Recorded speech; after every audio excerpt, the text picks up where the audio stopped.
네, 안녕하십니까. 지금부터 민주평통 호주협의회 평화정책 강연회를 시작하겠습니다. 오늘 사회를 맡은 간사 김드보라입니다.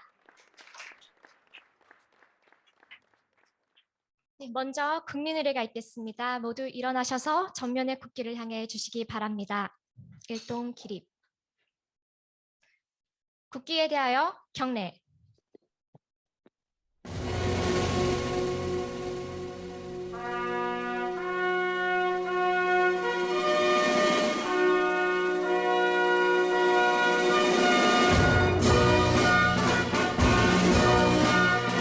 나는 자랑스러운 태극기 앞에 자유롭고 정의로운 대한민국의 무궁한 영광을 위하여 충성을 다할 것을 굳게 다짐합니다.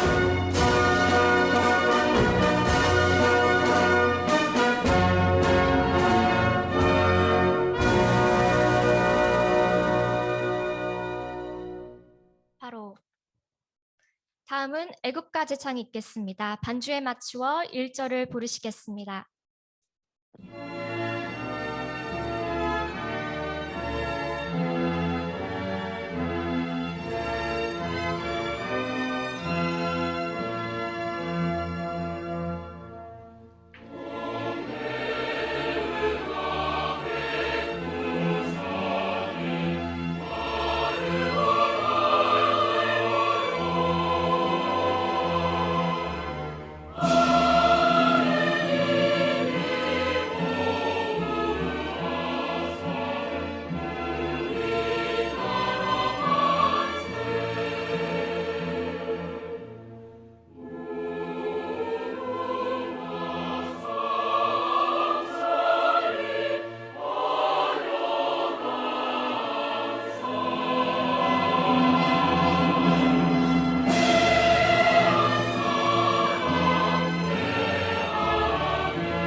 이어서 순국선열 및 호국영령에 대한 묵념이 있겠습니다. 일동 묵념.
바로 모두 자리에 앉아 주시기 바랍니다. 이어서 내빈 소개가 있겠습니다. 장내에 계신 내빈분들 먼저 소개해 드립니다. 먼저 호주협의회 고동식 회장님 참석하셨습니다. 아태지역회의 이숙진 부의장님 참석하셨습니다. 주시드니 대한민국 총영사관 신덕 부총영사님 참석하셨습니다. 시드니 한인회 강흥원 회장님 참석하셨습니다. 아태지역회의 주양중 간사님 참석하셨습니다. 광복회 황명하 명예회장님 참석하셨습니다. 마지막으로 코리아가든의 송석준 이사장님 참석하셨습니다. 감사합니다. 시간 관계상 다 소개해드리지 못한 점 양해해 주시기 바랍니다. 다음은 한국으로 가보겠습니다. 민주평통 사무처 연결되었나요? 네, 위 올라와셨군요. 네, 먼저 동승철 위원지원국장님 참석하셨습니다. 인사해 주시겠습니까? 네, 안녕하세요. 위원정부장 동승철입니다. 네, 감사합니다. 뵙게 돼서 반갑습니다. 반갑습니다. 다음은 김태훈 유라시아 지역 과장님 참석하셨습니다. 예, 안녕하세요. 처음 뵙겠습니다. 잘 부탁드리겠습니다. 감사합니다. 다음은 안미영 담당관님 참석하셨습니다. 안녕하세요. 반갑습니다. 네, 이 세 분은 저희 또 호주 협의회를 위해서 또 많이 아낌없는 지원과 또 많은 정보들을 주고 계십니다. 정말 감사드립니다. 그리고 이제 타 지역과 연결해 보겠습니다. 먼저 멜번 지회 김경훈 지회장님 나오셨나요? 아마 그룹으로 참여하신 것 같은데 네, 나중에도 인사드리겠습니다. 다음은 브리즈번 지회 손 인사 나누겠습니다. 브리즈번에서 연결하시는 분들 손 안녕하세요. 인사해주세요. 브리즈번 지회 김태성 간사입니다. 제 네. 목소리 들리시나요? 반갑습니다. 네, 감사합니다. 그리고 또 전체적으로 참여해주신 모든 분들 인사 한번 나누겠습니다. 모두 손인사로 인사 나눠주시겠습니다. 감사합니다. 네, 다음은 제20기 민주평통 호주협의회 고동식 협의회장님의 개회사가 있겠습니다. 안녕하십니까. 민주평통 호주협의회 고동식 인사드립니다.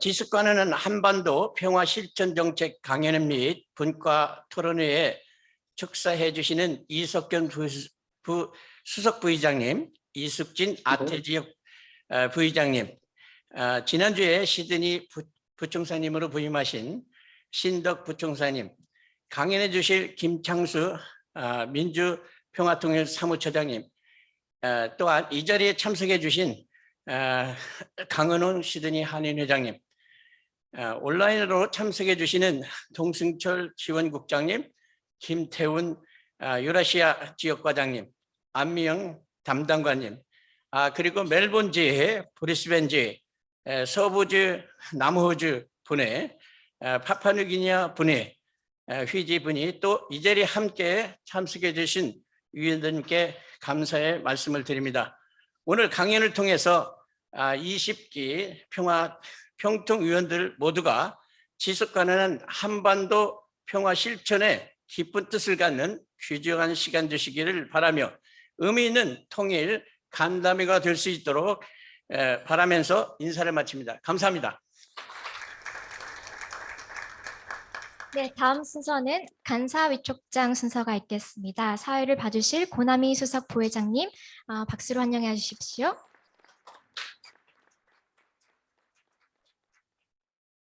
자, 임명장 수여를 도와주실 우리 새로 부임하셔 오신 신덕 부총영사님께서 수고를 해주시겠습니다. 자, 다음 순서는 임명장 수여식입니다. 조금 아까 말씀드렸듯이 평화통일 호주협의회를 위해서 수고해 주실 간사 임명장 수여는 의장이신 대통령을 대신해서 시드니 총영사관에 새로 부임하신 신덕 부총영사님께서 수고를 해주시고요. 임명장을 읽기로 하겠습니다.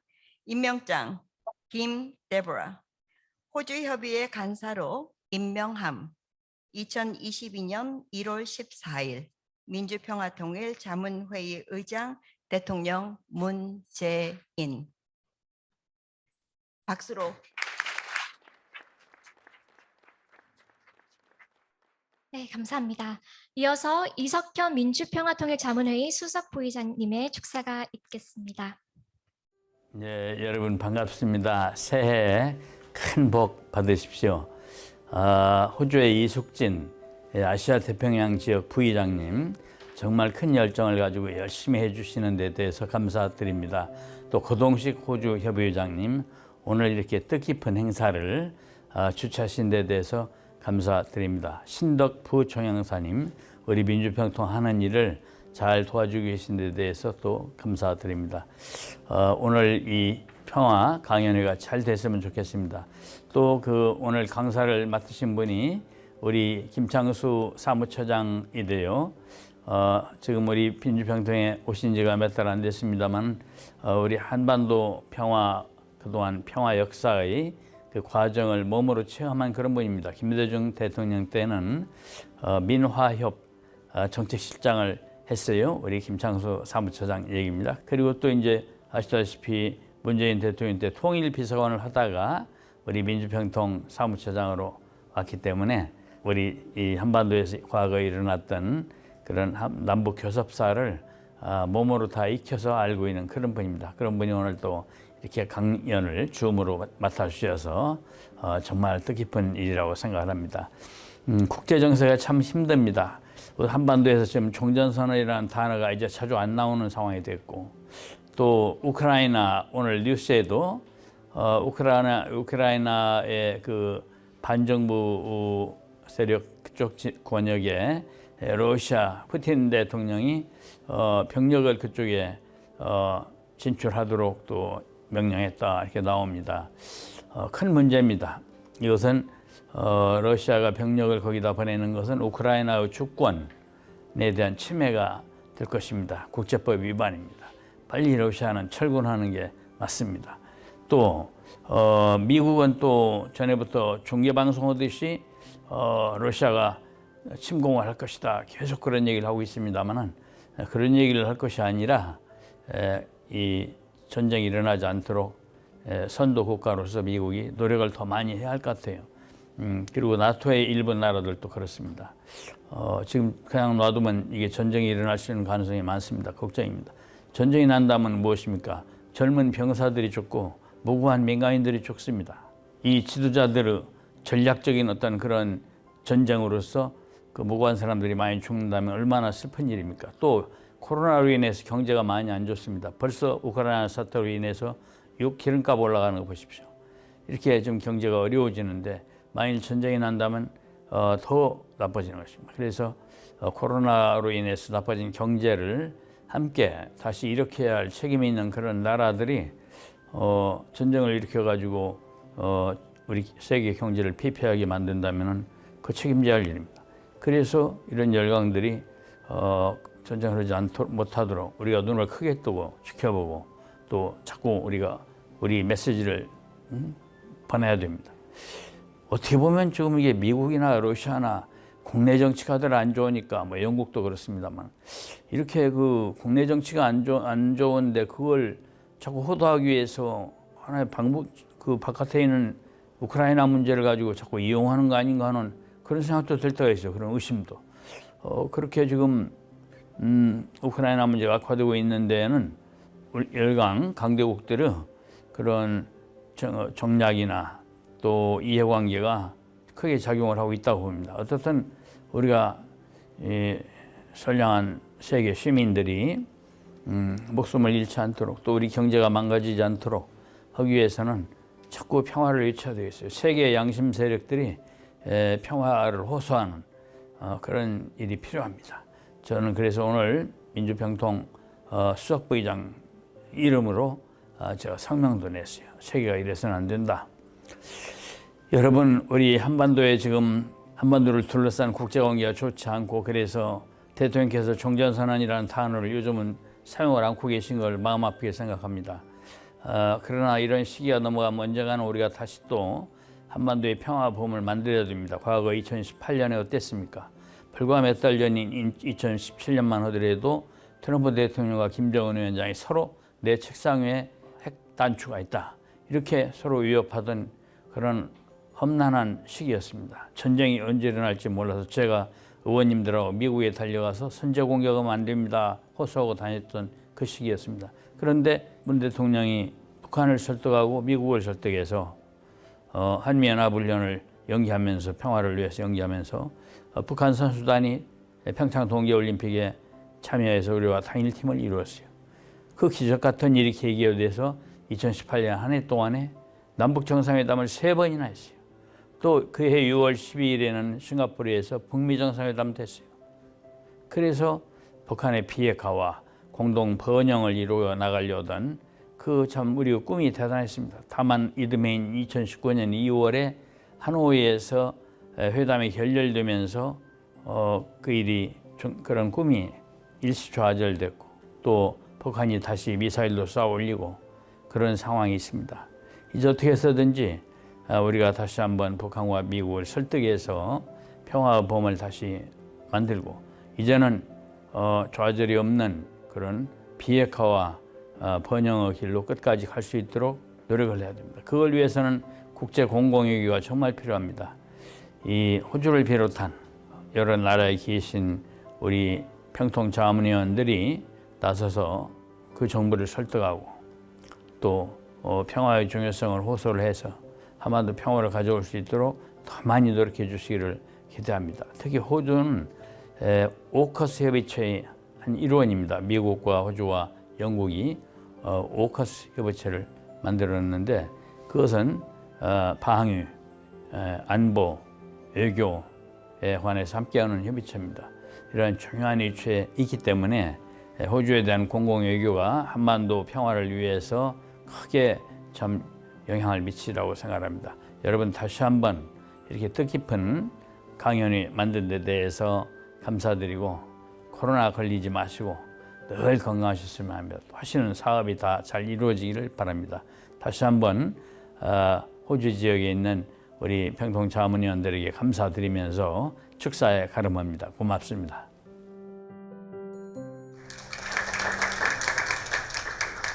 네, 오늘 이 강연회를 위해서 한국에서 또 축사를 보내주신 이석현 수석 부의장님께 다시 한번 감사드립니다. 다음은 아태지역회의 이숙진 부의장님께서 격려사를 해주시겠습니다. 박수로 환영해 주십시오.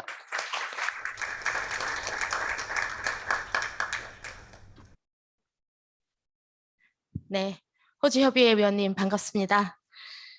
부득이한 사정으로 인해서 제가 호주협의회 출범식에 직접 참석하지 못했는데 오늘 행사를 통해서 위원님 여러분을 뵙게 되어서 무척 기쁩니다. 오늘 행사를 준비하신 고동식 협의회 회장님이야 호주협의회 임원진 여러분, 그리고 오늘 행사에 함께해 주신 주 시드니 총영사관의 신덕 부총영사님과 관계자 여러분께 따뜻한 감사의 인사를 전합니다. 특히 오늘 특별 강연 순서를 맡아주신 김창수 사무처장님께 각별히 감사드립니다. 직접 방문하지 못하셔서 무척 아쉽지만 곧 대면 행사를 함께 할 수 있을 것으로 믿습니다. 올해 9월 중순에는 고국에서 우리 해외위원 전체 회의가 열리게 됩니다. 지난달 말 열린 운영위원회에서 해외위원 전체 회의 일정이 결정됐고 저는 당시 회의에서 이번만큼 회의 일정이 변경되지 않도록 사무처가 최선을 다해 주십사 요청한 바 있습니다.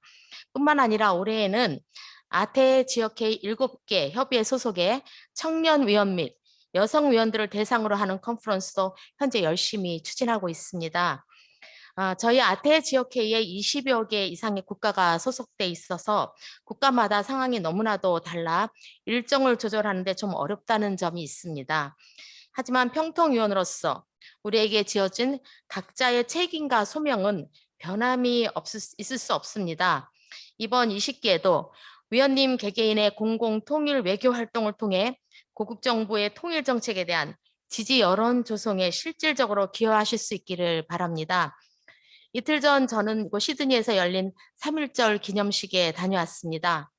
3.1운동 100주년을 맞았던 2019년 18기에는 우리 아태 지역회의에서 대양주에 울려 퍼진 100년 전 독립운동의 함성이라는 책자 발간을 통해 100년 전 공공외교 활동의 중요성과 그 궤적을 짚어본 바 있습니다.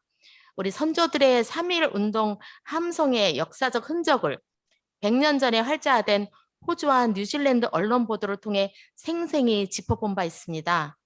그리고 시드니 올림픽 남북 공동 입장 20주년을 맞은 2020년의 19기 때에는 20년 전의 평화, 또 12년 후의 소망이라는 타이틀을 내건 오프라인과 온라인 가상 전시회를 열었습니다. 고국 정부 정책에 발맞춰서 올림픽 남북 공동 입장의 의미를 다시 부각시키고 남북 올림픽 공동 개최의 당위성에 대한 국제사회의 여론을 조성한다는 취지였습니다. 그리고 내년 20기 임기를 마치게 되는 2023년은 정전협정 체결 70주년이 되는 해입니다.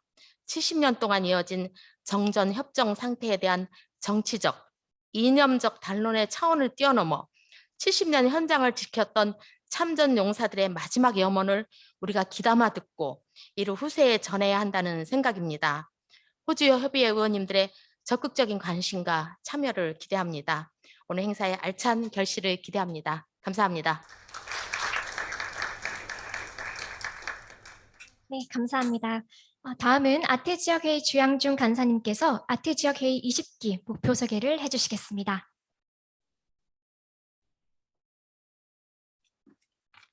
이숙진 부장께서 설명하신 대로 이번 20기 때 아태지역회의 차원에서 호주협의회를 비롯한 7개 협의회가 공동으로 추진할 가장 핵심적인 사업의 그 어떤 취지나 목표를 제가 설명하지 않고 잠시 그 취지를 영상에 담아봤습니다. 잠시 보시고 간단히 설명드리겠습니다.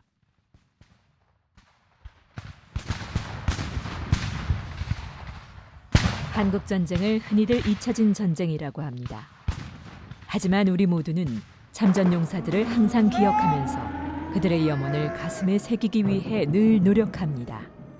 그런데 이제 세월이 흘러 한국전 참전 용사들의 생존자 수는 매년 급속히 줄고 있습니다. 시간이 조금만 더 흐르면 참전 용사들과 그들의 염원도 잊혀지는 것이 아닌지 문득 두려움으로 다가옵니다.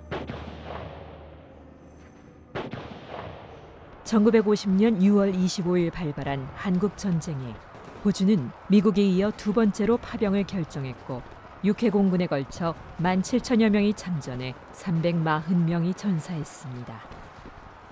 뉴질랜드도 이어 파병을 결정했고 아시아에서는 필리핀이 처음으로 그리고 태국은 미국에 이어 두 번째로 많은 병력을 파병했습니다.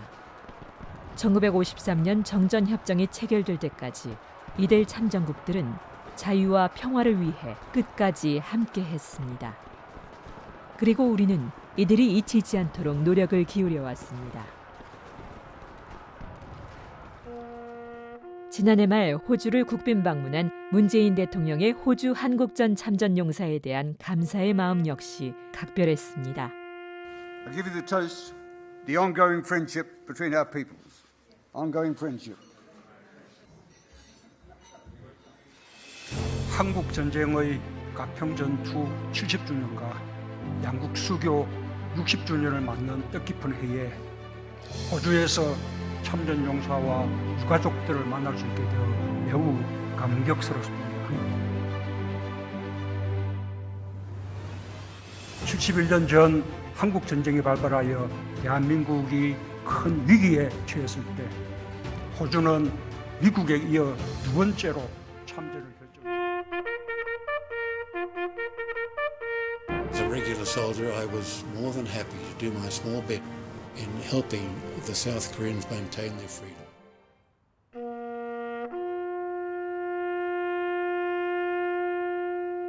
한국전 참전 용사들을 기리기 위한 호주 정부의 노력 역시 한시도 멈춘 적이 없습니다. 2000년 4월 18일에는 참전 용사들의 수건이었던 국립 호주 한국전 참전 기념탑이 호주 수도 캔버라의 모습을 드러냈습니다. 이후 시드니, 멜버른, 골드코스트, 퍼스, 호바트 등에도 기념비가 건립됐습니다. 이곳 시드니에도 호주 한국전 참전 용사를 기리기 위한 기념탑이 이렇게 들어서 있습니다. 호주와 한국 양국 정부 그리고 호주 한인 동포 사회 모두의 염원이 담긴 공간이죠. 영원한 평화를 갈망했던 이들 참전 용사들의 염원이 이루어질 수 있도록 우리 민주평통 해외위원들도 힘차게 동참했으면 하는 바람입니다. 이곳에서는 매년 정전협정 기념식이 열리고 참전 용사들의 한반도 평화 염원이 기려지고 있습니다. 이들의 염원이 영원히 잊히지 않도록 민주평통 해외위원이 오래도록 앞장설 것입니다.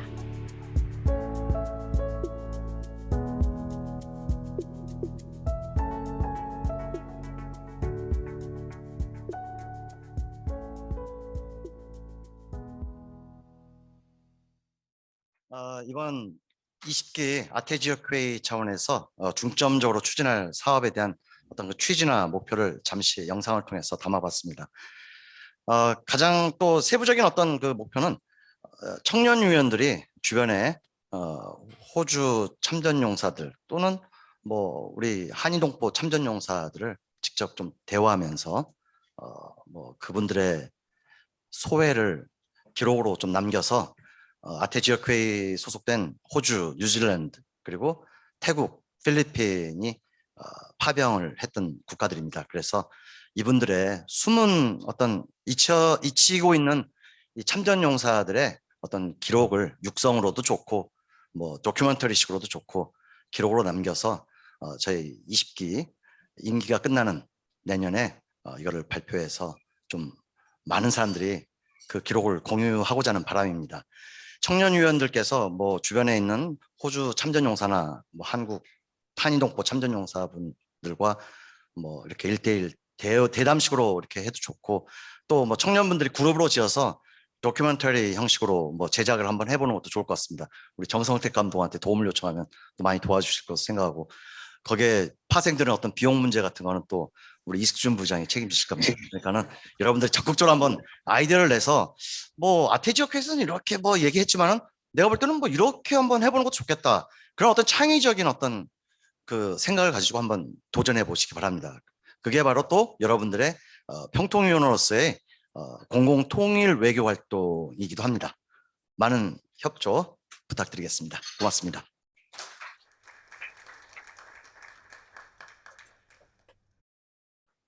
네, 감사합니다. 마지막으로 주 시드니 대한민국 총영사관 신덕 부총영사님께서 축사를 해주시겠습니다. 올라오실 때 큰 박수로 맞이해 주시기 바랍니다.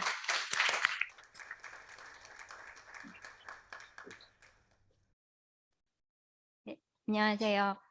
저 지난주 수요일에 시드니에 도착해서 일주일이 조금 넘었는데 이런 귀한 자리에 초청을 해주셔서 정말 감사합니다. 그리고 제가 시드니 도착해서 첫 번째로 참석하는 큰 행사가 민주평통 행사라서 좀 더 뜻깊게 생각하고 그리고 많은 분들을 이렇게 뵙게 돼서 정말 반갑습니다.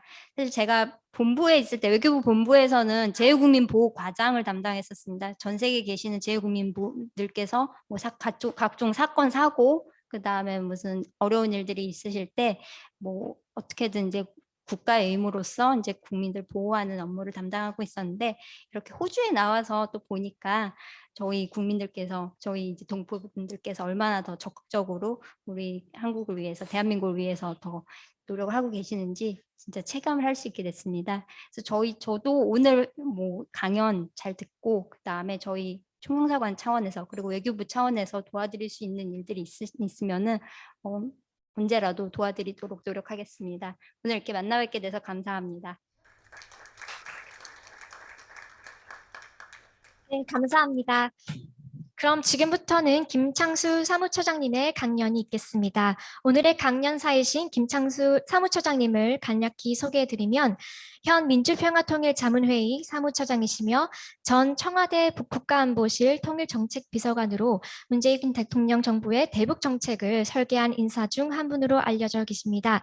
그 외에 남북공동연락사무소 초대 사무처장, 통일부 장관 정책보좌관, 코리안 연구원 원장, 민주평화통일자문회의 사무처 정책연구위원 등을 역임하셨습니다. 오늘 지속가능한 한반도 평화통일 정책을 위한 해외자문위원회 역할이라는 주제로 강연해 주실 김창수 사무처장님을 큰 박수로 환영해 주시기 바랍니다.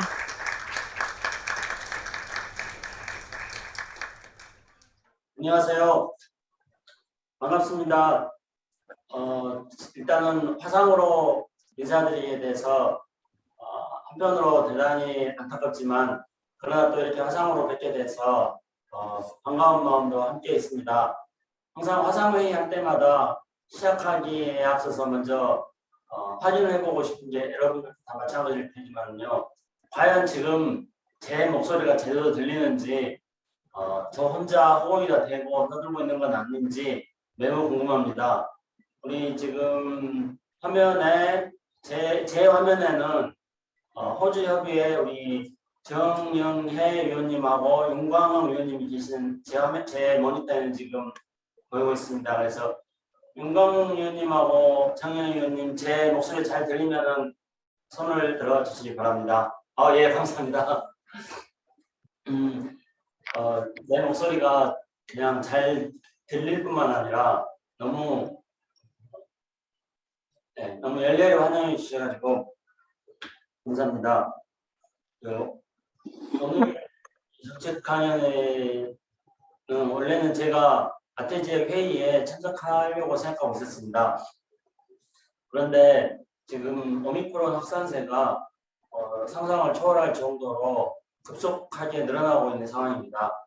그래서 매우 안타깝게도 제가 이렇게 직접 찾아뵙지 못하고 화상으로 인사드리게 되었습니다. 다시 한번 그 점에 대해서 매우 안타깝고 아쉬운 마음 전합니다.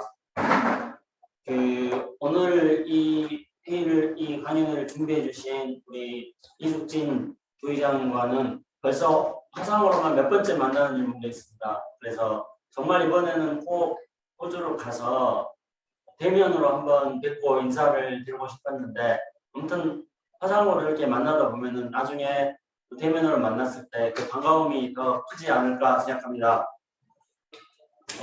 호주 협의회 회장님 감사드리고요. 그리고 우리 신덕 우총농사님 호주에 첫 부임하시고 나서 하신 행사가 우리 민주평통 행사라고 해서 각별히 또 저로서도 의미가 있고, 또 이렇게 첫 행사에 우리 민주평통 행사를 선택하셔서 참석해 주신 점에 대해서 특별히 감사의 말씀드립니다. 오늘 제가 지속가능한 한반도 평화 실현과 해외동포 역할 이렇게 해가지고 우리 평통이 지금 어떤 일을 하고 있고 앞으로 어떻게 해야 되는지에 대해서 이 호주 우리 위원님들께서도 잘 알고 계시는 일입니다만은 제가 나름대로 생각하고 있는 몇 가지에 대해서 이 자리를 빌어서 말씀드리고자 합니다. 이게 이제 국내에서는 2월 달에 각 지역 회의별로 운영위원회가 있었습니다. 그래서 각 지역 회의별 운영위원회를 인사도 드릴 겸 열심히 찾아다녔습니다. 제가 다니면서 느끼는 게 하나가 있었습니다. 그거는 지금 이 시간에도 국내외 어디에선가 한반도 평화와 통일에 대한 어떤 형식으로든지 간에 뭔가의 일이 지금 진행되고 있다는 겁니다. 그리고 어떤 형식이든지 뭔가 일을 진행하고 있는 그 주체는 이 민주평화통일자문회의라는 점입니다. 그 점에 대해서 사무처장으로서 너무나 자긍심을 가지고 있습니다. 현재 매일 전 세계 국내 어디에서든지 간에 이렇게 지금도 호주와 우리가 서울하고 연결해가지고 정책 관여를 가지고 있습니다만은 이렇게 어떠한 형식으로든지 뭔가 평화와 통일에 관한 일을 하고 있는 그 조직은 민주평통이 유일하다고 생각합니다. 그런 점에 대해서 오늘 이 정책 관여회를 준비해 주신 우리 이숙진 부회장님, 고동식 회장님, 그리고 참석해 주신 자문위원들께 다시 한번 감사의 말씀 드리면서요.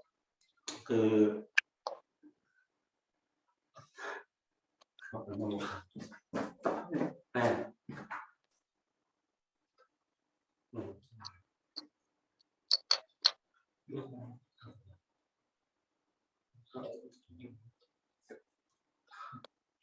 네. 우리 20기 민주평통의 활동 목표는 지속 가능한 한반도 평화입니다. 민주평통은 대통령님께 자문 건의를 하는 것을 고유의 기능으로 설정하고 있습니다. 그래서 제가 작년 12월 10일 날 사무처장으로 취임하고 나서 첫 번째 준비했던 것은 대통령님 신년사였습니다. 그래서 신년사에서 우리 민주평통 20기 활동 목표인 지속가능한 한반도 평화 실현이라는 컨셉을 중심으로 해가지고 어떻게 이게 가능한지에 대해서 대통령님께 정책 건의를 드렸습니다.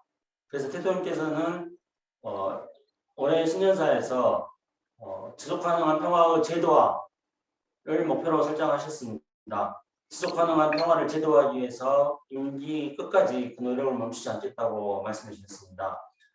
그 외에 신년사에서 말씀하셨던 많은 내용들이 저희가 자문 건의한 내용들입니다. 이번에 3.1절 대통령님 3.1절 정축사가 있었습니다. 그래서 저희들이 또 3.1절 정축사에 대해서도 대통령께 정책 건의를 드렸습니다.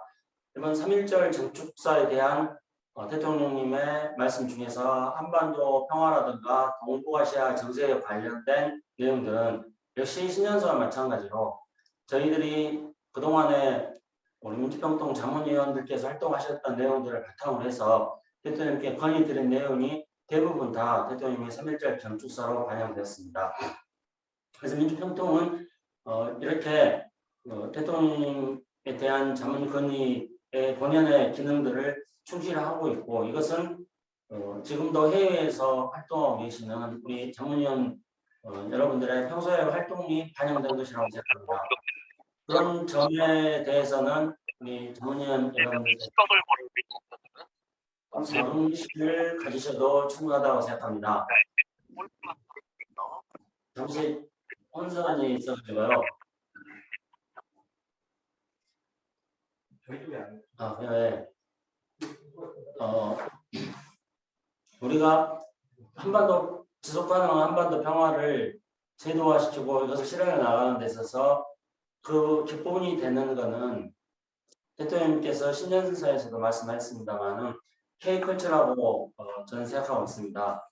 그래서 지난번에 우리 호주 지역의 여성 의원님께서도 참석하신 걸 알고 있습니다만은 정부 부처 외교부, 통일부, 또 행안부 담당 실무를 담당하시는 과장님들이 K컬처와 평화공공외교에 대해서 해외 여성 자문위원들과 함께 토론회를 개최한 데 있었습니다. 거기에서도 우리 해외에서 많은 여성위원들이 접속하셔가지고 K컬처, 한류를 바탕으로 해서 이미 해외에서 그 평화공공외교를 활발하게 진행하시는 사례들을 많이 소개해 주신 바도 있습니다.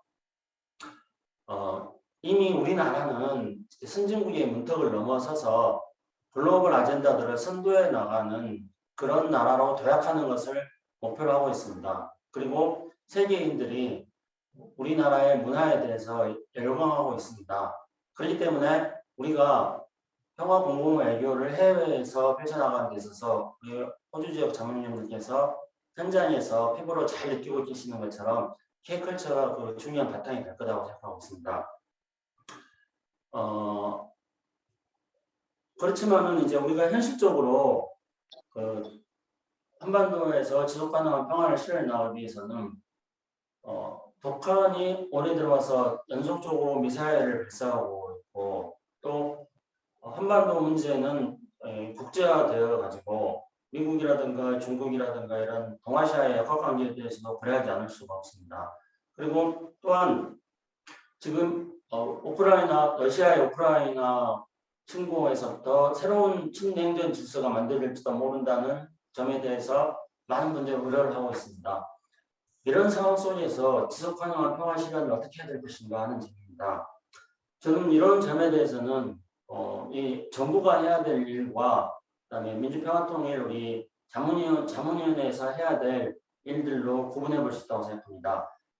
우리가 이런 친냉전을 부를지도 모르는 국제 상황 속에서 우리가 고려해야 될 것에 대해서 최근에 우크라이나 사태를 계기로 해가지고 많은 분들이 튼튼한 국방을 갖춰야 된다고 말씀하십니다.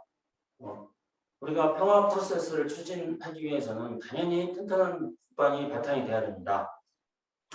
문재인 정부에서는 이 평화 프로세스를 추진하기 위해서 세 가지를 기본 바탕으로 삼았습니다. 첫 번째가 지금 우크라이나 그 사태, 우크라이나 침공을 계기로 해서 많은 분들이 말씀하고 계시는 튼튼한 국방입니다. 그리고 또 실제로 북한의 미사일 실험의 상황을 맞이하면서 튼튼한 국방의 필요성들이 거듭 강조되고 있습니다. 실제로 우리가 북한의 미사일 위험이라든가 이런 북한 핵능력이라든가 이것을 대비하기 위해서 문재인 정부에서는 이미 2년 전에 국방 예산에서 50조를 돌파했습니다. 그리고 문재인 정부는 역대 어떤 정부보다도 정부 예산에서 가장 많은 국방비를 증액해 오고 있습니다. 문재인 대통령께서 취임하시자마자 굉장히 강조하셨던 것은 평화를 힘에 의해서 지켜나가야 된다.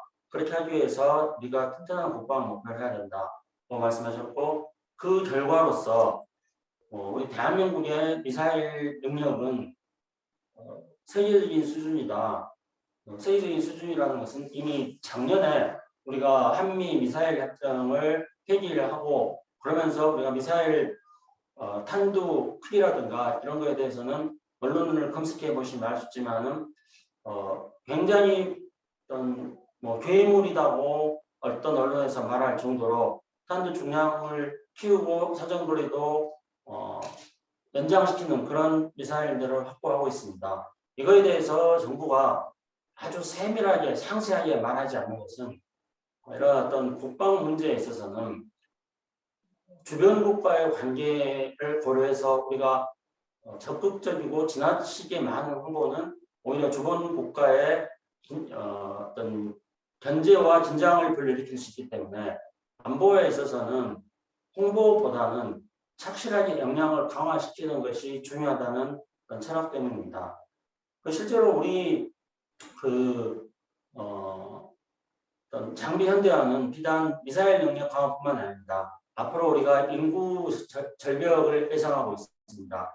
현재 우리는 병력 중심의 군 체계를 갖추고 있습니다만은 인구 절벽을 대비해 가지고는 장비 현대화로 우리가 전환하지 않을 수 없습니다. 이런 것들을 대비해 가지고 첨단 장비들을 계속 개발하면서 튼튼한 국방을 위해 만전을 다하고 있습니다.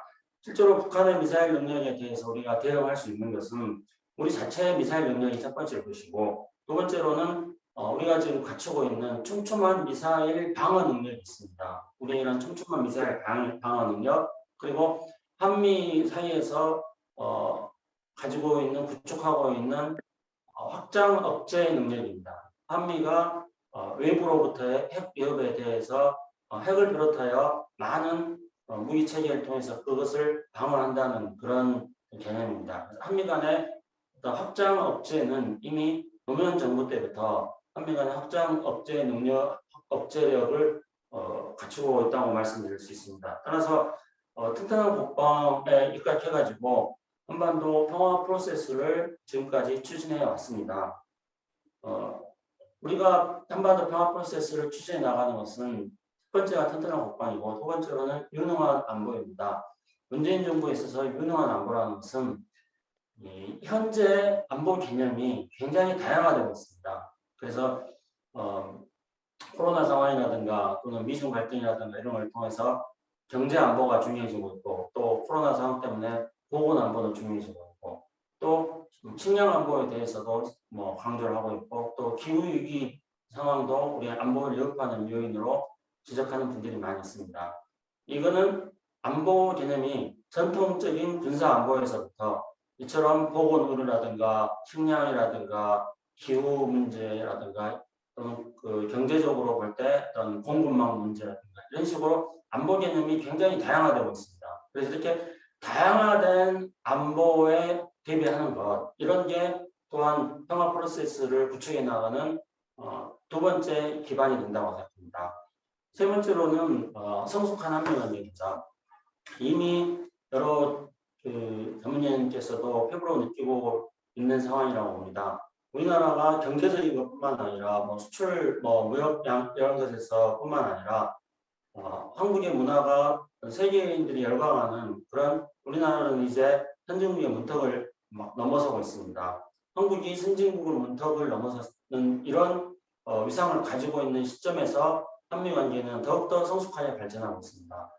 작년에 대표적으로 4월달에 있었던 한미 정상회담에서 한미 양국 사이에 합의했던 내용들을 본다면은 전통적인 군사안보 문제뿐만 아니라 앞서 말씀드렸던 그런 현대적인 새로운 안보에 대해서 보건의료부터 시작해가지고 반도체라든가 배터리 문제 이렇게까지 굉장히 다양한 영역에서 한미 간의 동맹관계를 한층 더 성숙하게 발전시키는 그런 미래지향적 한미관계를 만들어 나가고 있습니다. 그래서 이와 같이 우리가 지속가능한 평화를 실현하기 위해서는 튼튼한 국방과 유능한 안보, 그리고 성숙한 한미관계에 바탕하고 있습니다. 이것에 바탕을 두면서 우리가 민주평통 20개의 목표로서 지속 가능한 한반도 평화 실현을 이야기한 것은 저는 두 가지 이유가 있기 때문이라고 생각합니다. 그거는 첫 번째로는 한반도의 상황 때문입니다. 우리 한반도의 상황은 우리가 작년에 대통령께서 유엔청 연설을 통해서 종전선언을 실천하는 것을 목표로 활동을 하게 되었습니다. 한반도 상황은 1953년 7월 17일 날 정전협정이 체결되고 나서 무려 70년이 다 되어 가는데 아직도 이 정전 상태가 평화 상태로 전환되고 있지 못합니다. 전 세계에서 어떠한 형태로든지 간에 전쟁이 일어난다면 그 전쟁은 강화조약이라는 형태를 통해서 평화협정을 체결을 해서 강화조약의 성격을 지닌 평화협정을 체결해가지고 전쟁이 종식되면서 새로운 관계로 나아가는 것이죠. 그래서 세계 1차 대전 같은 경우도 벨사유 강화조약이라는 평화협정을 통해서 전쟁을 종식시키고 새로운 유럽 질서를 만들어 나가려고 했었고, 세계 2차 대전 같은 경우에도 샌프란시스코 강화조약이라는 평화협정을 통해 가지고 새로운 국제 질서를 만들어 나갔습니다. 인류 역사상 이렇게 전쟁을 하고 나서 평화협정을 체결하지 못하고 이 정전 상태가 70년 가까이 진행된 것은 유례를 찾아보기 어려울 정도입니다. 이렇게 장기간 지속되는 이 정전 상태는 우리가 지금 누리고 있는 이런 일상의 소소한 평화조차도 완전하지 못한 불완전한 것을 만들고 있습니다. 그래서 이 불완전한 평화를 완전한 평화로 만들고 그 완전한 평화를 지속 가능하게 만들어야겠다는 것입니다. 불완전한 평화를 완전한 평화로 만들기 위해서 작년에 대통령께서 종전선언을 제기하셨고 민주평화통일 자문회의는 종전선언을 실천하기 위해 노력을 해왔습니다. 이제 2022년 시점이 되면서 종전선언은 당장에 우리가 이룰 수 있는 실천 가능한 목표는 지금 되고 있지 못합니다. 그러나 한반도의 평화를 지속 가능하게 하기 위해서는 종전선언이라든가 비핵화라든가 평화협정이라든가 이런 게 마땅히 진행돼야 될 거라고 생각합니다. 그래서 이러한 어떤 불완전한 한반도 평화가 지속 가능한 평화를 실현할 것을 우리 민주평통 20기의 활동 목표로 설정하게 만들었다 이렇게 생각합니다.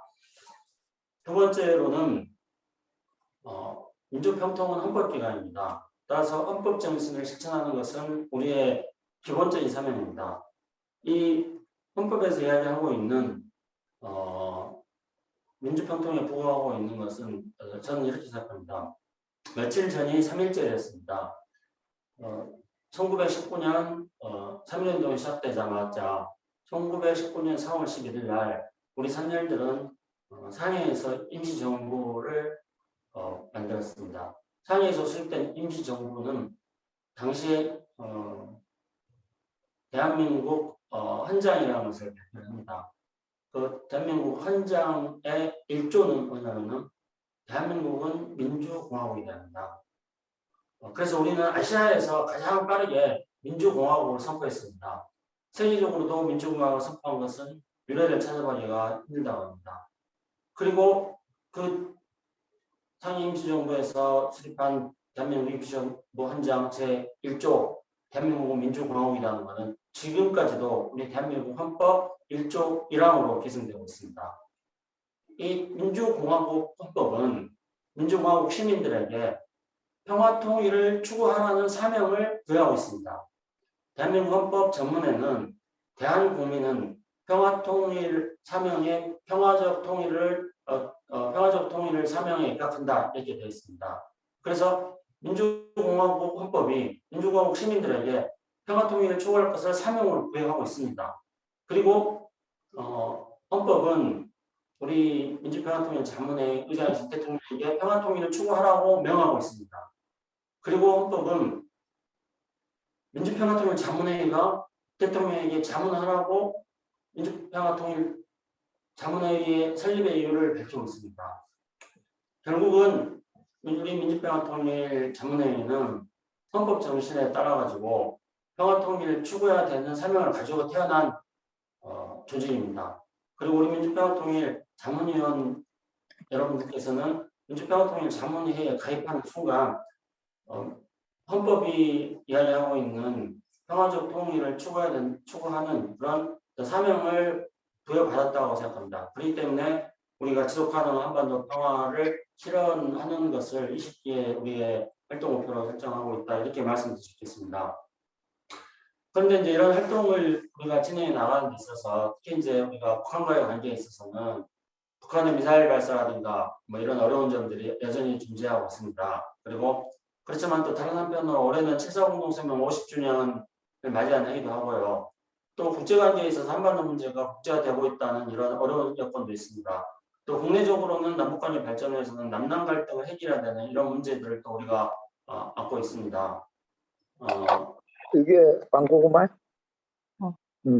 북한의 미사일 발사는 이제 북한이 올해가 특히 이제 4월 15일이 북한의 김일성 탄생 110년이 되는데 이때를 계기해가지고 북한은 인공위성을 비롯하여 국제사회에서 설정하고 있는 레드라인을 넘어설 가능성이 매우 높다고 생각하고 있습니다.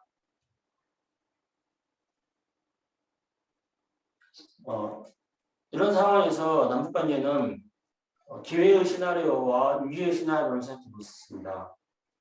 강대강의 이런 구도가 선대선의 국면으로 전환시켜낼 수 있는 이런 가능성들은 한반도 비핵평화 프로세스를 재가동하는 것들을 통해서 우리가 검토해 볼 수 있고, 차기 정부에서 한반도 평화 번영을 본격화시켜 나갈 수 있는 그런 기회로 우리가 생각해 볼 수도 있습니다.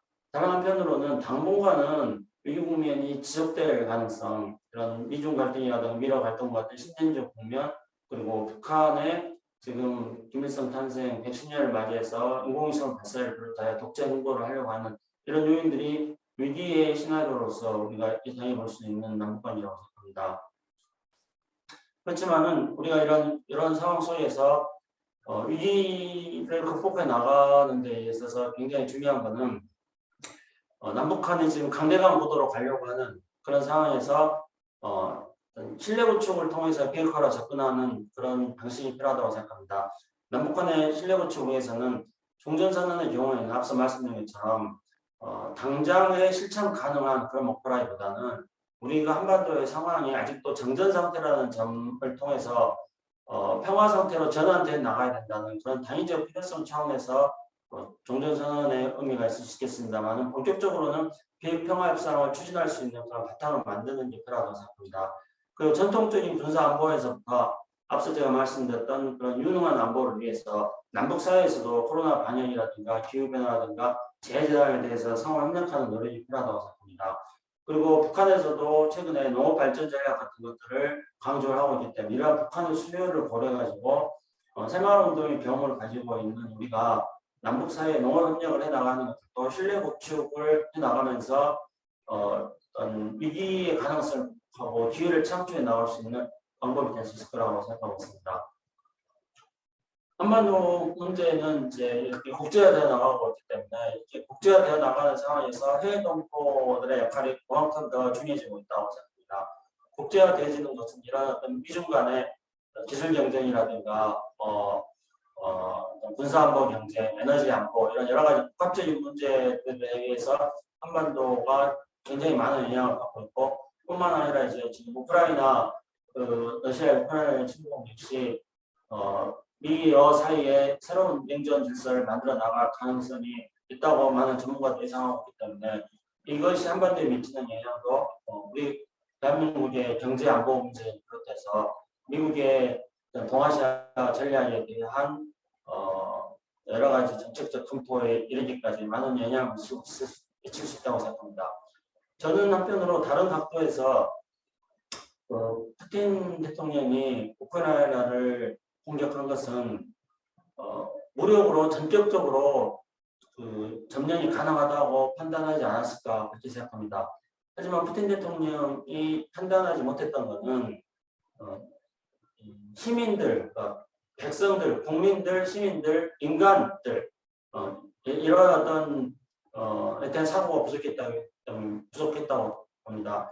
전격적인 침략으로 인해서 1차적으로는 우크라이나 국민들이 막대한 피해를 입습니다. 그리고 가스관 공급 중단 같은 걸로 인해서 유럽의 많은 국민들이 피해를 입습니다. 그리고 러시아에 대한 경제 제재로 인해서 러시아 국민들도 피해를 입습니다. 모든 국민들이 피해를 입는다는 이런 문제에 대해서 소중히 생각하지 않았다는 점, 그리고 두 번째로는 이제는 세계의 시민들이 노무현 대통령께서 말씀하셨던 것처럼 깨어있는 어떤 시민들이 되어 있다는 사실을 푸틴 대통령은 간과했다고 생각합니다. 그렇기 때문에 러시아의 적극적인 침공에 대해서 전 세계가 푸틴 대통령을 규탄하면서 우크라이나를 지지하고 있는 상황이 만들어지고 있습니다. 이런 상황 속에서 우리는 지속 가능한 한반도 평화 실현을 목표로 하고 있고, 지속 가능한 한반도 평화 실현을 위해서 정부가 갖춰야 될 여러 가지 우리가 이 문재인 정부에서 추진하고 있는 여러 가지 상황에 대해서도 튼튼한 국방, 유능한 안보, 성숙한 한미관계를 말씀드렸습니다만은 결국은 그것이 추구하고자 하는 것은 평화인데, 우리가 지금 우크라이나 사태를 통해서도 평화가 얼마나 절실한지 그걸 다시 한번 깨닫고 있다고 생각합니다. 그래서 많은 유럽인들은, 많은 우크라이나 사람들은 전쟁 반대를 외치고 평화의 중요성을 강조하고 있습니다. 그래서 한반도 평화 실현을 민주평통 20기의 활동 목표로 설정하고 있는 것은 그만큼 평화가 우리에게 있어서 소중하기 때문입니다. 우리도 분단 국가이고 정전 상태가 70년 가까이 진행되고 있는 불완전한 평화를 누리는 우리로서는 당연히 평화의 가치가 소중하고 평화를 추구하는 것은 우선시 할 수밖에 없다. 이런 점들을 또 우리가 우크라이나 상황을 통해서 알 수 있는 교훈이라고 생각합니다. 그리고 이제 남북관계를 발전시켜 나가기 위해서 우리가 또 편으로 생각해야 될 것은 우리 국내적으로 대북 정책의 추진력을 얻기 위해서는 종전선언 같은 경우에도 여론조사의 경우에 따라 많이 다르게 나타나긴 합니다만은 이렇게 찬성하고 반대하는 의견들이 선명하게 나타나고 있습니다. 그래서 국내적인 그 대북 정책의 추진력을 얻기 위해서도 남남 갈등을 해결하기 위한 우리 내부적인 노력이 필요하다고 생각합니다. 근데 저는 남남 갈등을 해결하기 위한 우리의 노력이 있을 때 전제가 돼야 되는 것은 상황에 대한 분명한 인식, 이해라고 생각하고 있습니다. 최근 들어서 2030 세대, MZ 세대라고도 말하긴 합니다. 우리 한국에서는 굉장히 중요한 화두가 되고 있습니다. 근데 정작 2030 세대라든가 그들은 자신들의 MZ 세대라고 불리는 것을 가장 싫어한다고 합니다. 그러니까 이 말 속에는 굉장히 중요한 의미가 함축되어 있습니다.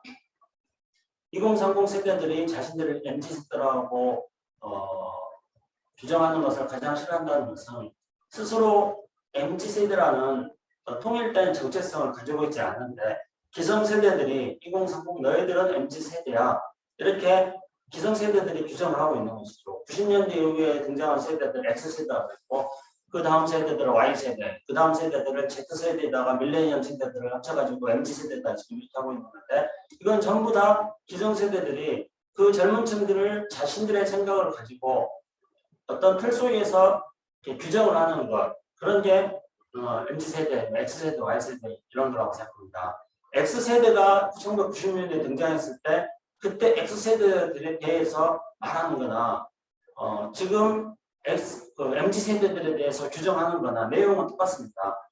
우리 청년위원회에서 지난 1월 25일 날 이와 관련한 토론회를 한 적이 있었습니다. 그 토론회 자료가 홈페이지에 민주평 홈페이지에 올라와 있습니다.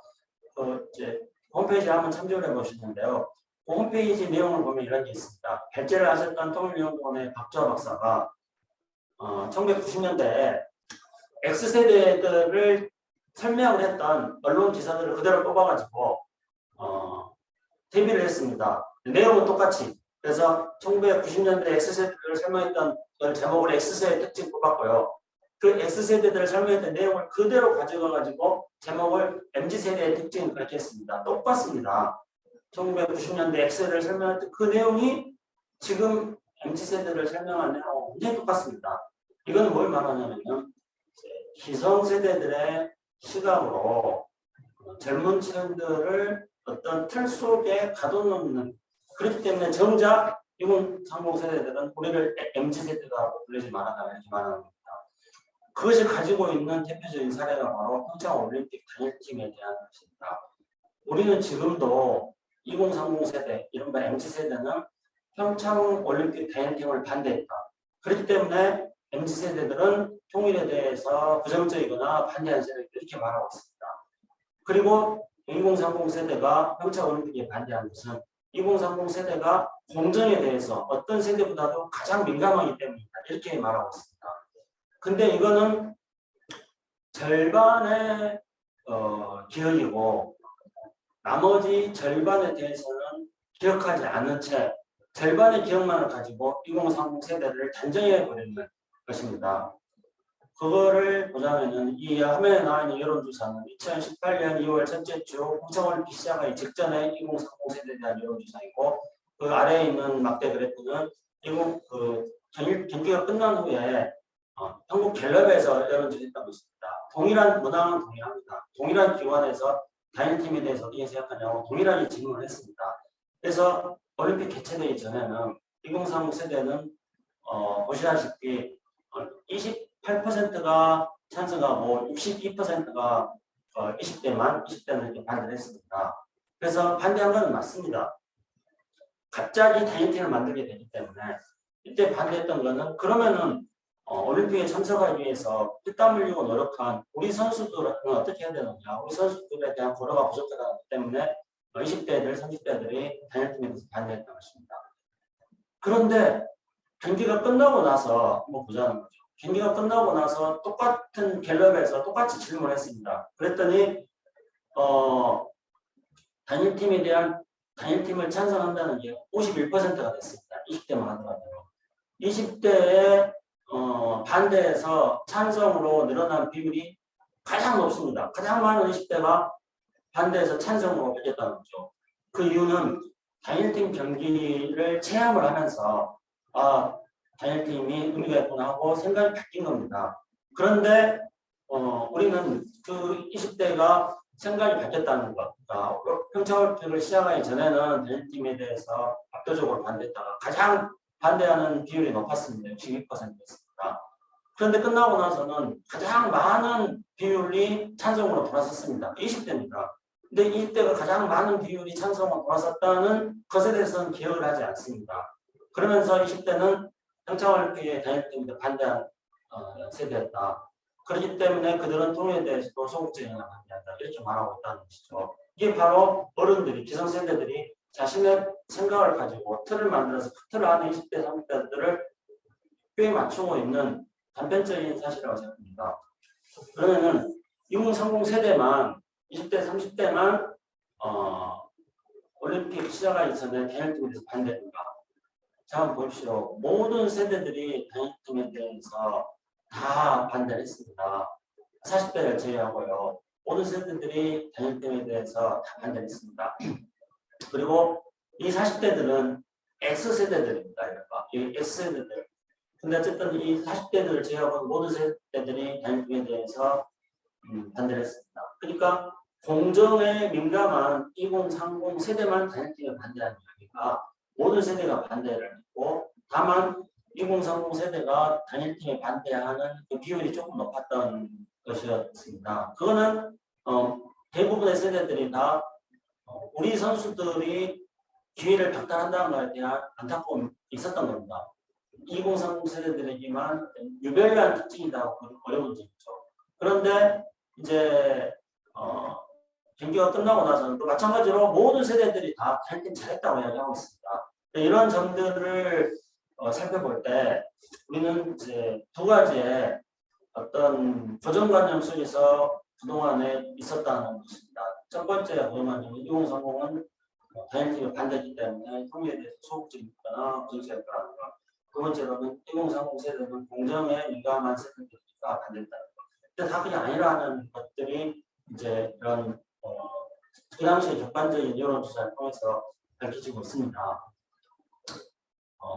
저는 우리 사회 내부에서 대북 정책에 대한 추진 동력을 가지기 위해서는 이런 세대 간의 대화도 필요하고 남남 대화도 필요하다고 생각합니다. 그래서 이 20대, 30대가 우리 지금 현재 대한민국 사회에서 화두가 되고 있기 때문에 이 한 가지 사례를 지금 집중적으로 말씀드렸습니다. 그거는 형통이 지난 1월 25일 날 이 문제를 가지고 이것을 집중적으로 규명하는 토론회를 했기 때문에 그 토론회를 했던 것을 기초해가지고 자신 있게 말씀드릴 수 있습니다. 그리고 토론회 내용들은 우리 홈페이지에 올라 있고 상당히 많은 조회수를 기록하고 있습니다.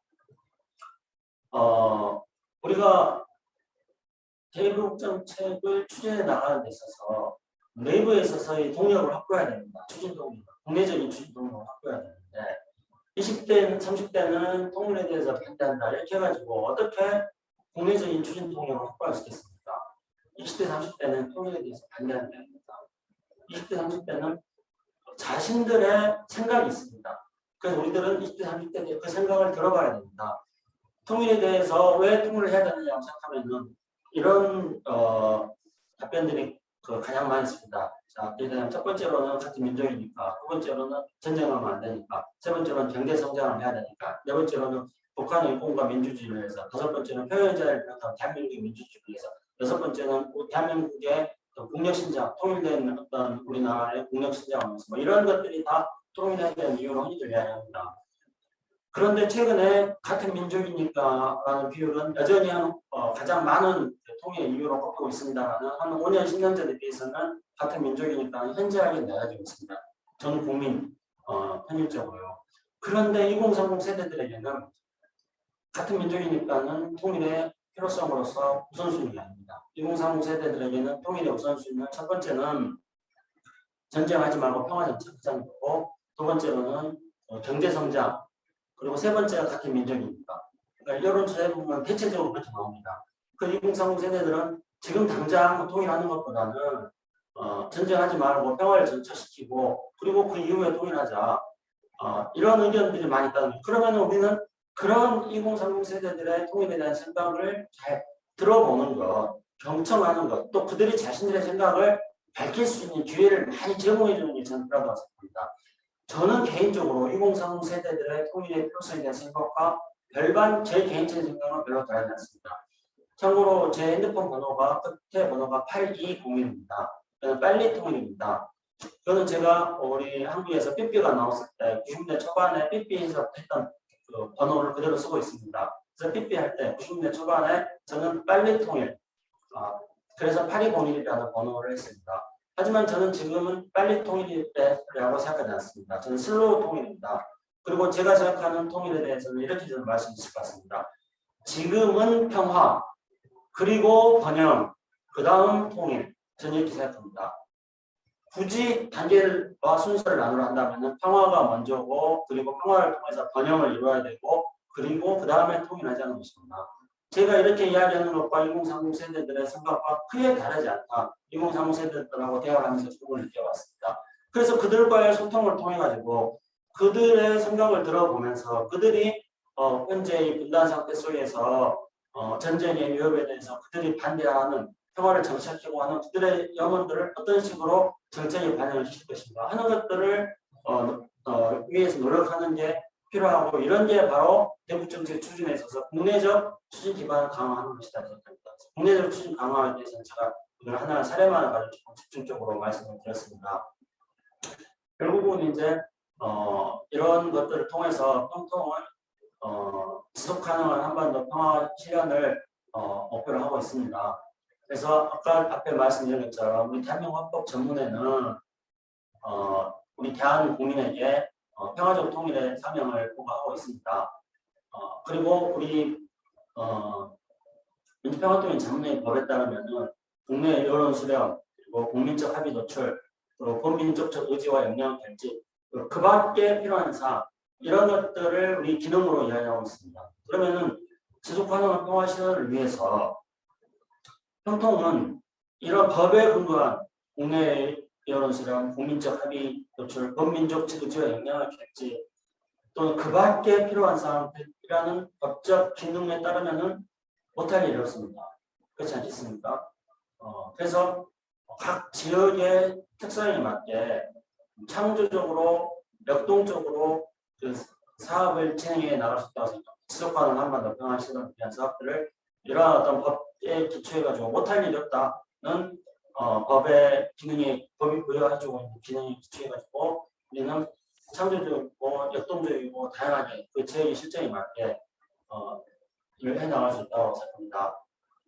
그걸 하기 위해서 이제 우리가 평화 공공 외교를 이야기하고 있습니다. 특히 이제 해외에서는 이런 평화 공공 외교가 중요합니다. 그래서 저는 이 평화 공공 외교가 우리 헌법에서 부과한 헌법 정신에 따라서 한반도 평화 통일을 위한 국제적 활동 이런 게 평화 공공 외교라고 생각합니다. 그리고 우리 법에 따라서 국내외 여론 수렴이라고 되어 있는데 이런 것을 기초해가지고 국외 여론 수렴을 위한 국제사회와 연대와 협력 이런 게 우리가 헌법과 법에서 부과하고 있는 평통의 기능에 입각한 평화 공공이라고 생각합니다.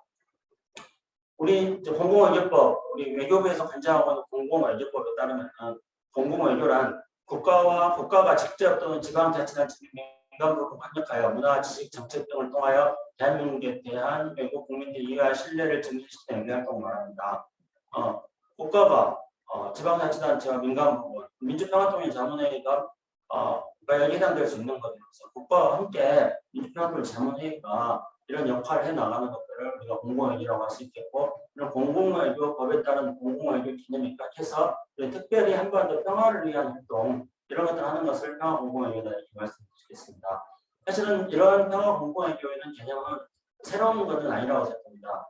과거에 어떤 국제사회에서 민간인 대인지배 금지 운동이라는 이런 어떤 민간단체가 노력 방사를 받았는데 대인지배 금지 조약이라는 국제법을 국제사회하고 그 122개 정부와 협력해가지고 대인지배 금지 조약이라는 국제법을 체결합니다. 이런 과정을 통해서 신외교라는 개념이 대책이 됩니다. 그러니까 정부와 시민사회가 공동 협력한다는 그런 개념이 이미 이때부터 현실화되었던 것이죠. 그렇기 때문에 어떤 공공외교, 또 민간이 정부와 협력해가지고 적극적으로 국제사회에서 대한민국 국익위해서 활동하는 것은 낯선 그런 건 아니라 생각합니다. 그래서 평통은 이렇게 다양한 그 전 세계 협의 지역회의가 있습니다. 지역회의에서 지역회의 특성에 맞게 활동을 하는 것이고 그리고 오늘 이미 우리 또 그 조양중 간사님께서 주요 사업에 대해서도 좀 말씀해 주셨는데 바로 그런 주요 사업들이 모두가 다 평통이 20기가 추구하는 지속 가능한 한반도 평화 실현을 위한 해외 지역에서의 활동이라고 생각합니다. 이런 활동을 위해서 그동안에 평통 해외 협의회에서 정말 많은 노력들을 해왔습니다. 그리고 오늘 이 순간에도 평통 해외 협의회에서 노력을 하고 있습니다. 그리고 이제 대한민국은 과거의 대한민국이 아닙니다. 이제 대한민국은 선진국의 문턱을 넘어섰고 정말로 글로벌한 아젠다들을 선도해 나가는 그런 나라로 도약하는 것을 대한민국은 목표로 하고 있습니다. 김구은 선생님께서 수십 년 전에 꿈꿨던 그런 아름다운 나라, 한없이 높은 그 문화의 힘을 가진 그 아름다운 나라가 대한민국이 되고 있습니다. 그래서 이런 것을 기초해가지고 우리 민주평통 해외 협의회에서도 우리 이런 어떤 한없이 높은 김구 선생님이 꿈꿔왔던 그런 문화의 힘에 기초해서 그걸 인프라로 해가지고 평화 공공외교를 각 지역의 특성에 맞게 진행해 나갈 수 있다고 생각합니다. 화상으로 이렇게 진행하다 보니까 제가 평소에 지로는 이런 뭐 강연이라든가 교육이라든가 하는 거는 좀 구체적이어야 되고 사례도 많이 있어야 되고 또 듣는 분들하고 쌍방향 소통을 잘해야 되고 그리고 또 다른 한편으로 매우 즐거워야 된다 그렇게 생각하고 있습니다. 그게 수십 년에 걸친 제 지론인데 지금 화면에 떠 있는 PPT 자료만 제 눈에는 지금 보이고 있습니다. 지금 이 회의에 참석하고 계시는 우리 사모님 여러분께서 제가 말하는 것에 대해서 고개를 끄덕이시는지 아니면 고개를 설레설레 젓는 것인지 미소를 짓고 계시는 것인지 통신이 보이지 않아가지고 그냥 이 PPT 자료만 보면서 이야기를 하다 보니까 저도 제 평소에 이 지론과 다르게 왠지 재미없어지고 왠지 그냥 몸이 건조하게 앞에 있는 자료만 보고 설명하고 있는 제 모습을 발견했습니다. 그러면서 듣는 해외에서 듣는 분들께서 다소 조금 무료하게 듣지 않으셨을까 그런 우려가 제가 말씀드리는 중에 계속 그 마음속에서 자라났습니다. 어쨌든 제가 우리 민주평통이 헌법으로 또 법률적으로 차지하고 있는 그런 어떤 위치 그리고 우리가 지속가능한 한반도 평화를 실현해야 되는 이유 그리고 정부 차원에서는 그 지속가능한 한반도 평화 실현을 뒷받침하기 위해서 무엇을 해야 하는지 그리고 해외에서는 그 공공외교라는 개념이 입각해가지고 어떤 방향을 했으면 좋겠는지에 대해서 부족하나마 제 소견을 말씀드렸습니다. 좋은 그 기회가 되길 바라고요. 이상으로 제 말씀을 마치도록 하겠습니다. 감사합니다. 네, 열강을 해주신 김창수 사무처장님께 다시 한번 감사드립니다. 이어서 자문위원님들의 질의를 받는 시간을 가지도록 하겠습니다. 시간 관계상 세 분의 질의를 받겠습니다. 질문하실 분들은 손을 들어주시고 이 앞으로 나와주셔야 될 것 같습니다. 카메라와 마이크가 있기 때문에요. 이곳에 나와주셔서 소속 및 성함을 말씀하신 후 질의해 주시기 바랍니다. 자, 질문하실 분은 손을 들어주시기 바랍니다.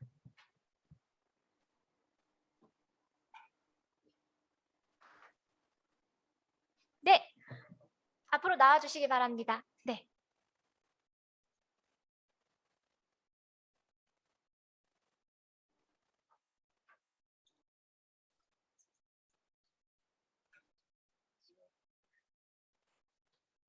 안녕하세요. 시드니 평통의원 남숙자입니다. 지금까지 우리 정부는 종전선언, 평화협정, 이산가족 상호방문, 개성공단 운영 등 남과 북이 전쟁하지 않고 공동 번영하는 많은 제안들을 했는데 북한에서는 이런 제안에 대해서 어떻게 생각하고 있는지 알고 싶습니다. 감사합니다. 남숙자 자문위원님, 시드니의 남자 자문위원님이 말씀해 주셨는데요. 어떻게 그렇게 제가 답변 드릴 수 있는, 제가 가장 잘 답변을 드릴 수 있는 것을 콕 집어서 질문하셨는지, 제가 개성에 있는, 지금 폭발했습니다만 폭발하기 전에 개성에 있는 남북 연락사무소에서 사무처장으로 일했습니다. 그래서 한 건물에서 북한 사람들하고 매일같이 마주보고 일했어요. 그리고 제가 있는 동안에는 7개 종류의 회담을 열렸습니다. 제가 다 기억할지 모르겠는데요. 철도, 도로, 통신, 보건의료, 4개밖에 기억 못하네요. 하여튼 7가지 종류의 남북회담이 열렸고, 심지어 하루에 차관급 회담이 2건 열리긴 했습니다. 그렇게 이제 남북 간의 대화가 활발하게 진행됐습니다. 종전선언은 남북 사이에 이미 4.27에서 정상회담에서 합의한 사안이었고요. 근데 종전선언은 이미 그 전에 2007년 14 남북 정상회담에서부터 남북 노무현 대통령과 북한의 김정일 위원장 사이에서 합의를 했습니다. 그 배경은 2006년 11월 달에 하노이에서 노무현 대통령하고 부시 대통령하고 다자 정상회담 과정 속에서 양자 정상회담을 할 기회가 있었습니다. 그 자리에서 그때는 2006년 11월 달은 미국에서 이제 임기 2번째 임기의 중간 선거가 11월 초에 있었는데 그 중간 선거에서 부시 대통령이 졌습니다. 부시 대통령이 국면 전환을 위한 적극적 정책을 이제 펼치면서 그 와중에 이제 2006년 11월 달에 하노이에서 부시 대통령이 노무현 대통령께 매우 파격적인 제안을 했습니다. 그는 남북 사이, 남북미, 남한하고 북한하고 미국하고 같이 한반도 평화를 위한 회담을 하자, 그렇게 제안했습니다. 그래서 노무현 대통령이 깜짝 놀라서 그건 무슨 말이냐 그랬더니 지금 우리 두 사람이 앉아 있는데 이 자리에 김정일 위원장을 초대해서 3사람이 앉으면 그럼 거기서 평화를 위한 회담이 되는 거다, 이렇게 하겠습니다. 그래서 이제 노무현 대통령하고 부시 대통령하고 이렇게 합의를 했죠. 그래서 그거를 이제 미국에서 발표를 할 때 한미 정상이 종전선언을 하기로 합의했다, 이렇게 미국에서 발표를 했습니다. 그리고 2007년 제 기억이 한 5, 6월 달쯤으로 기억되는데 호주였습니다. 시드니였습니다. 시드니에서 아마 2007년 5, 6월 달쯤에 에이펙 정상회담일 걸로 기억합니다. 그때 또 부시 대통령하고 노무현 대통령이 두 분이 같이 기자회견을 했습니다. 그때 기자회견을 할 때 부시 대통령이 잠깐 머뭇머뭇 그러니까 노무현 대통령이 옆구리를 찔렀는데 그걸 가지고 노무현 대통령이 옆구리 찔러서 억지로 받아낸 거다라는 식으로 폄하하기도 했습니다. 근데 부시 대통령이 그때도 종전선언을 하자고 그렇게 회담이 끝나고 노무현 대통령이랑 있는 공동 기자회견 자리에서 그렇게 발표를 했습니다. 그래서 노무현 대통령은 한미가 약속한 걸 가지고 이제 2007년 10월 4일 14 남북 정상회담에서 북한의 김정일 위원장을 설득해가지고 종전선언을 하는 걸로 이야기했던 겁니다. 그러니까 종전선언의 기원은 따지고 보면은 이제 부시 대통령이 먼저 제안했고 노무현 대통령이 동의했고, 그래서 부시 대통령이 제안한 거를 노무현 대통령이 부시 대통령하고 긴밀하게 합의해가지고 김정일 위원장을 설득해가지고 종전선언을 하기로 했었던 그런 역사적 과정입니다. 근데 지금은 이제 뭐 종전선언을 비롯하여 이산가족 문제라든가 개성공단 문제라든가 모든 게 지금은 다시 이제 4.27 판문점선언 하기 이전 상태로 돌아간 듯한 그런 상황이 되고 있습니다. 그래서 앞서 제가 말씀드렸듯이 당분간 강대강의 그런 위기 국면으로 갈 수도 있다고 생각하고, 특히 이제 4월 15일 전후로 해가지고 북한 인공위성 발사할까 이런 어떤 그 레드라인을 넘어설 가능성이 지금 많기 때문에 위기가 상당히 고조될 그런 가능성이 많이 있다고 봅니다. 근데 상황이 이렇게까지 된 데에는 무엇보다도 이제 1차적인 원인으로는 그 하노이 회담에서 2019년 3월 2월 말에 있었던 하노이 회담이 결렬되면서, 그러면서 그 이후에 이제 북미 간의 신뢰가 급격하게 이제 약화되어지는 그런 과정 속에서 북한이 아무도 믿을 일 없다는 속도의 편에서 그런 입장으로 이제는 자력갱생을 하겠다 이런 방향으로 북한의 정책 방향들을 완전히 바꿔서 새롭게 자력갱생했다는 방향으로 노선을 정했습니다. 그렇게 하다 보니까 이제 지금 현재 북한하고 대화도 지금 잘 안 되고 있고요. 지금 이제 남북 사이에는 그 연락사무소를 통해서 전화 통신만 하고 있습니다. 근데 전화 통신을 통해서도 우리는 이런 문제에 대해서 북한하고 적극적으로 협의를 하고 싶고, 제가 아까 말씀드렸던 어떤 새로운 안보라고 할 수 있는 보건의료 문제라든가 기후변화 문제라든가 이런 문제를 가지고 북한하고 신뢰 구축을 위해서, 또 북한이 중요시 여기고 있는 농업 문제라든가 이런 것들까지 해서 농업 협력이라든가 이런 것들을 우리 정부는 구상을 하고 있습니다만은, 통신을 통해서도 북한은 그냥 통신선이 유지되고 있는, 통신선을 유지하는 그런 수준으로만 반응을 하지, 이런 주제에 대해서 구체적으로 협의하자, 좀 그렇게 북한은 반응을 보이고 있지 않습니다. 현단위에는요. 이제 그렇기 때문에 앞으로 어떤 위기가 조성될 수도 있다고 생각합니다만은, 그러나 이제 앞에 말씀드렸듯이 이런 위기가 조성된다 하더라도 이것을 어떻게 평화로 전환시켜내느냐 하는 게 중요하다고 생각합니다. 그래서 그 평화로 전환시키기 위해서는 이제 새로 출범한 정부가 해야 될 몫이 굉장히 크다고 생각합니다만은, 다른 한편으로는 우리 민주평화통일 자문회의가 해외에서 국내외에서 각지에 다 존재하고 있기 때문에 평화의 필요성과 중요성에 대해서 국제사회와 공감대를 넓혀 나가고, 이것이 바탕이 돼서 이것이 이제 다시 한반도 상황을 평화와 대화 국면으로 전환시켜내는데 기여를 할 수 있을 거라고 생각하고 있습니다. 그런 점에서 우리 민주평화통일 자문회의가 하는 역할들이, 하는 일들이 대단히 중요하고 소중하다고 생각합니다. 네, 감사합니다. 좋은 질의와 또 김창수 사무처장님의 응답 감사드립니다. 장내에서 또 질문하실 분이 한 분 더 계실까요? 네, 청년분과에서 질문하실 분이 계시네요. 앞으로 나와 주시겠습니다.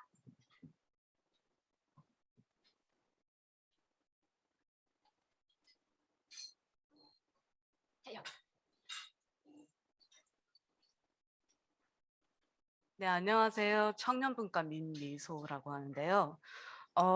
안정을 보장할 수 있는 경우 핵 포기가 가능하다는 게 북한의 주장인데, 안정은 정치적인 안정을 말하기도 하지만 경제적인 안정을 말하기도 한 것이 제 개인적인 생각인데요. 핵을 가지고 있는 이유로 제재가 풀리지 않는 상태에서 종전이 너무 힘들 것 같은데, 제재의 정말 효과적인 역할에 대해서 어떻게 생각하시는지, 그리고 두 번째 질문은 제재를 풀면 민간인들도 경제적 사업을 통해서 뭐 공동 방영이나 뭐 그런 거를 많이 하실 수 있을 것 같은데,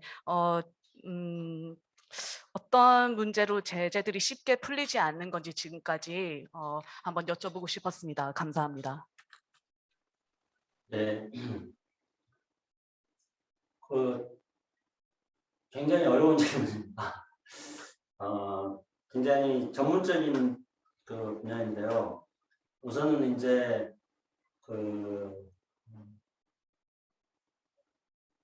국제사회에서는 북한에 대한 제재가 어떤 유엔 결의에서 진행된 제재이고, 그리고 미국은 또 미국 스스로 북한에 대해서 또 독자 제재를 가하고 있습니다. 그래서 제재를 완화시키려 한다면은 이런 어떤 미국의 독자 제재도 완화시켜야 되고, 그리고 국제사회에서 유엔 결의를 통해서 제재하고 있는 것을 또 절차를 통해서 풀어나가야 되는데요. 절차가 미국 내부의 자체적인 어떤 그 규정에 따르더라도 굉장히 많은 어떤 그 행정명령이라든가 법률이라든가 이런 것들을 위해서 제재가 진행되어 있기 때문에 이런 실무적으로 이것을 풀어나가기에 또 간단치 않은 점들이 있습니다. 또 다른 한편으로는 이제 그 미국 정부 입장에서는 지금 북한이 계속 그 강대 강으로 가겠다 이렇게 나오는 편이고, 북한이 대화와 협상에 대한 자세를 보이고 있지 않는데 먼저 제재를 완화하지는 않겠다. 북한과 대화를 하겠다는 미국 정부의 입장은 분명한데, 그러나 먼저 제재를 해제하지는 않겠다 이런 입장들을 보이고 있습니다.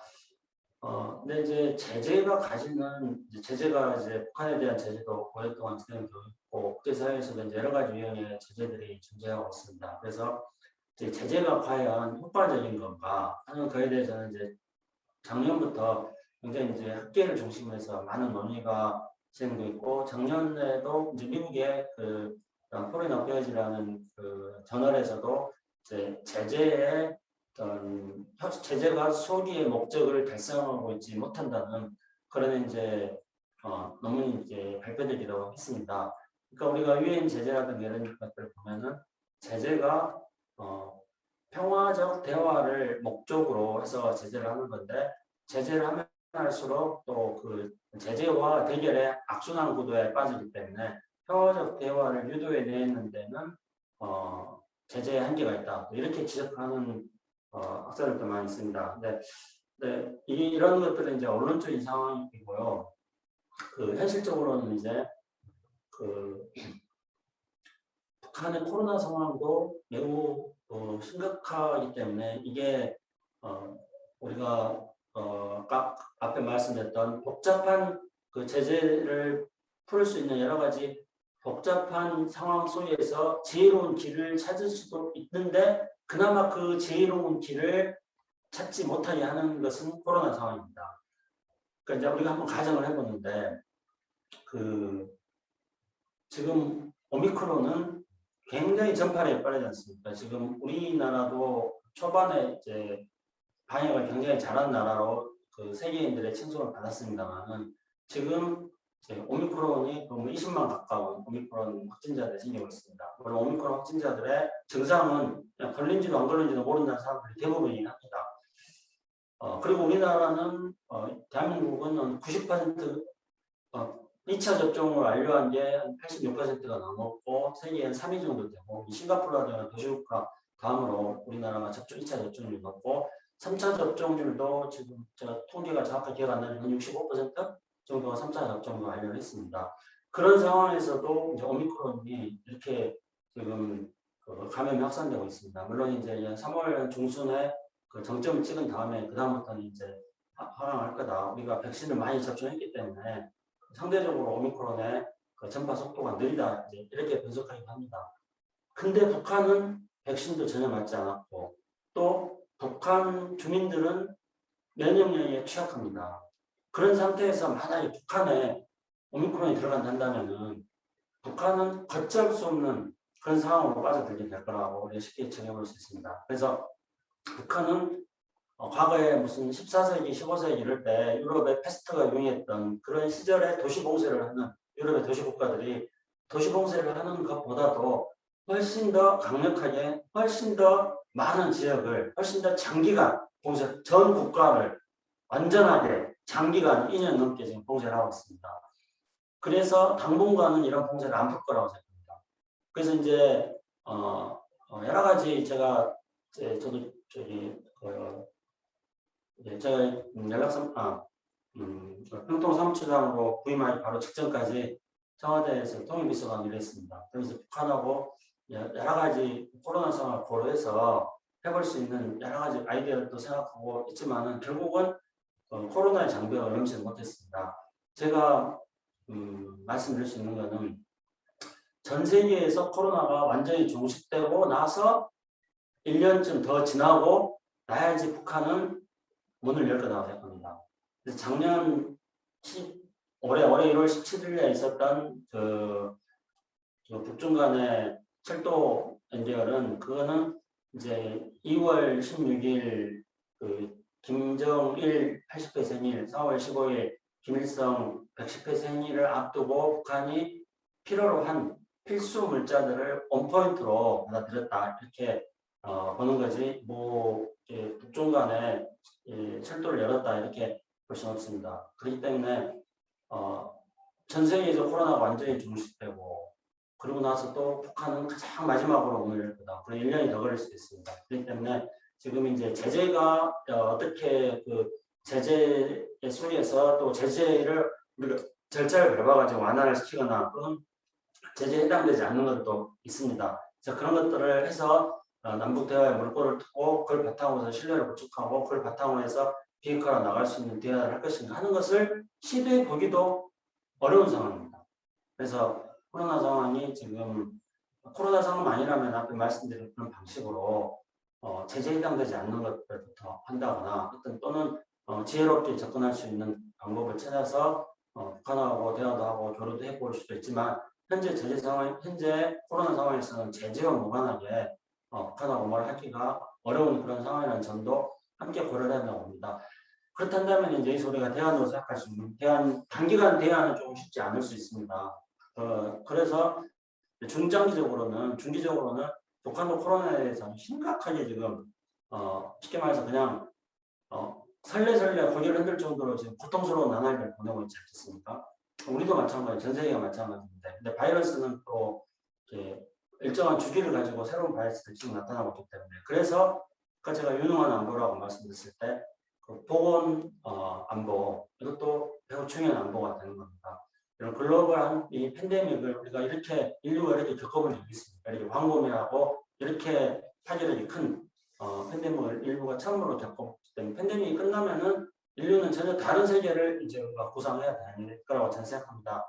그렇듯이 팬데믹이 끝나면은 전혀 다른 방식으로 남북 간 유비가 만들어 나가는 것을 준비를 해야 된다고 생각합니다. 그럴 때 이제 보건의료 협력이라든가 기후변화라든가 이런 글로벌한 아젠다들 이런 아젠다들이 남북 관계의 중요한 아젠다들이 될 수도 있다. 저는 그렇게 생각하고 있습니다. 전무위원님의 질문과 또 김창수 사무처장님의 응답을 들으셨습니다. 마지막으로 타 지역에 계신 분들의 질문을 한번 여쭤보겠습니다. 타 지역 분들 중 질문이 있으신 분들은 손을 들어주시면 저희가 질문 받도록 하겠습니다. 네, 기획홍보 캔버라 박길원 자문위원님 질문해 주십시오. 네, 제가 그 사무처장님 교육 중 강의 중에 마지막에 접속이 끊겨서 그 마지막 부분을 듣지 못했는데요. 2030 MZ 세대를 우리 기성세대의 잣대로 판단하지 말자. 그 부분에 대해서 저도 굉장히 공감하고 있습니다. 저 역시 간단한 자료를 어제 보면서 준비를 한 게 있는데요. 제가 화면을 하나만 공유할게요. 네, 바로 어제 있었던 그 테니스 국제 대회였습니다. 멕시코 몬테레이에서 벌어진 일이었는데 우크라이나 선수와 러시아 선수가 1회전에 붙게 됐죠. 그때 우크라이나 선수는 이제 기권을 선언했었어요. 처음에는. 그랬더니 러시아 선수가 자기는 러시아 국적이 아닌 개인 자격으로 테니스 대회에 참석하겠다라고 하니까 이제 우크라이나 선수도 경기를 가졌고요. 그 둘의 경기는 우크라이나 선수가 이겼습니다. 원래는 국제 순위가 훨씬 낮은 선수였는데도 혼신의 힘을 다해서 이겼어요. 그리고 나중에 이제 인터뷰할 때 이런 말을 했습니다. 그 엘리나 스비톨리나 선수였는데 이렇게 저처럼 밖에 있는 우크라이나인들의 목표는 이 전쟁을 멈추기 위해 미디어와 사람들의 관심을 받는 것입니다. 네, 이런 말을 했습니다. 그리고 자기의 상금 전액을 이제 우크라이나 군에 기부하겠다. 이렇게 밝히기도 했고요. 아무리 봐도 예, 저도 사실은 뭐 이제 장년도 아니고 청년도 아닌 중간 단계인 중년인데요. 예, 이제 50을 맞이하면서 예, 큰 차이점을 많이 겪고 있습니다. 저희 부모님 세대나 이제 자식 세대 혹은 이 후배들 이제 회사에서 같이 하는 후배들을 만나면은 아, 참 우리 대한민국이 많이 바뀌었구나. 문화가 많이 바뀌었구나. 그리고 지금 장점이라면 대한민국의 케이팝 문화라든지 또 유명한 이제 BTS 같은 그룹들, 또 BTS가 가장 크게 내걸고 있는 게 평화죠. 네. 공교롭게도 BTS 역시 평화를 크게 홍보하고 있습니다. 전 세계에 홍보하고 있고요.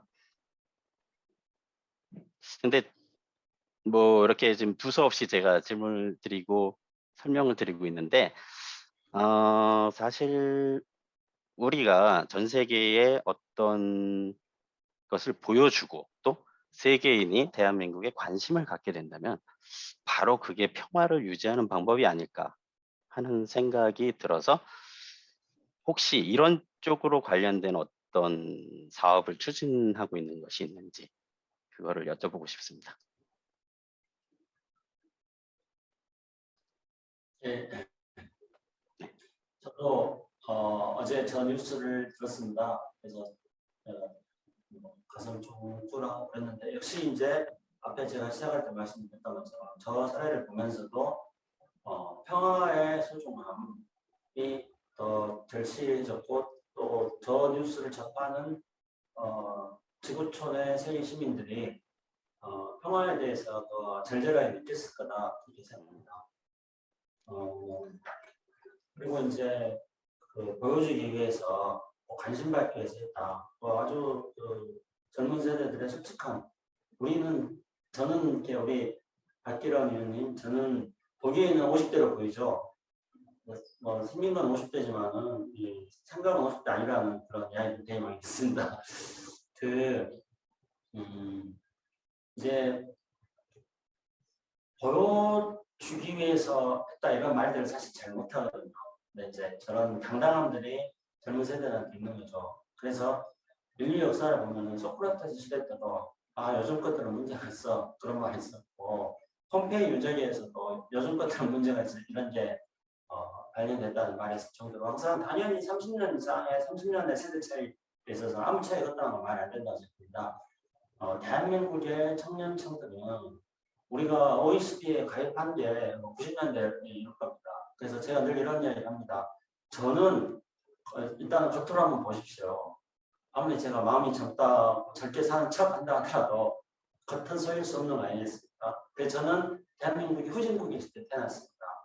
그래서 항상 저는 초등학교 중학교 다닐 때 중진국의 상위권으로 대학하는 것을 목표로 항상 학교에서 그런 교육을 받고 있었습니다.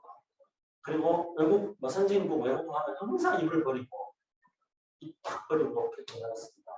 그런데 이제 지금 우리나라의 젊은 층들은 이미 OECD 가입했을 때 태어났고 뭐 대한민국이 이미 세계 문화 강국이 되어가는 시점에서 그 문화들을 그냥 누리면서 살았기 때문에 저는 그리고 한편으로 대한민국이 굉장히 고도로 발전하는 야축적으로 고도로 발전하는 시기에 살았기 때문에 짧은 기간 동안에 그들이 가지고 있는 적응식이라든가 그들의 지식이라든가 그들의 세계관이라든가 이런 거는 그 앞세대들하고 확연히 다를 수밖에 없다고 생각합니다. 그래서 당연히 다르기 때문에 그들의 의견을 청취를 하고 너네들 생각이 뭐냐 하고 말해봐라 이렇게 기회를 주는 것들이 일단은 필요하다고 생각하고요. 저렇게 아까 그 우크라이나 선수처럼 자신의 생각을 마음껏 말할 수 있는 기회를 줘야 된다고 생각합니다. 그 K컬처, K 관련해서 우리가 보여주기 위해서 뭐 할 수 있는 게 뭐가 있느냐 이런 말씀을 하시는데요. 그래서 이제 지난번에 아까 제가 말씀드렸습니다만 K컬처와 평화공공을 이렇게 해가지고 저는 미주 지역을 제외한 서울하고 시차가 도저히 잘 안 맞아가지고 미주 지역을 제외한 다른 전 세계에서 여성 자문위원들이 참여해가지고 그 K컬처를 바탕으로 한 공공화를 어떻게 할 것인지에 대한 토론회를 한 적이 있었습니다. 그게 문체부, 외교부, 외교부 통일부, 행안부가 나와서 이제 발표된 앞으로도 그런 유사한 K컬처의 바탕을 둔 공공이 어떻게 나올 것인지에 대한 유사한 어떤 토론과 어떤 기획들을 많이 해나가고 있습니다. 현재도 그 전 세계에서 그냥 지역별로 하고 있는 것들이 이미 다 지역별로 세계에서 다 그런 일들을 하고 있다고 생각하고 이 서울에 있는 사무처에서는 그런 전 세계에서 하고 있는 것들을 이렇게 서로 공유할 수 있도록 하고 또 아이디어를 얻을 수 있도록 정보를 제공해주고 또 서울의 정부에서 하고 있는 여러 가지 정보들을 또는 반영이라든가 이런 것들을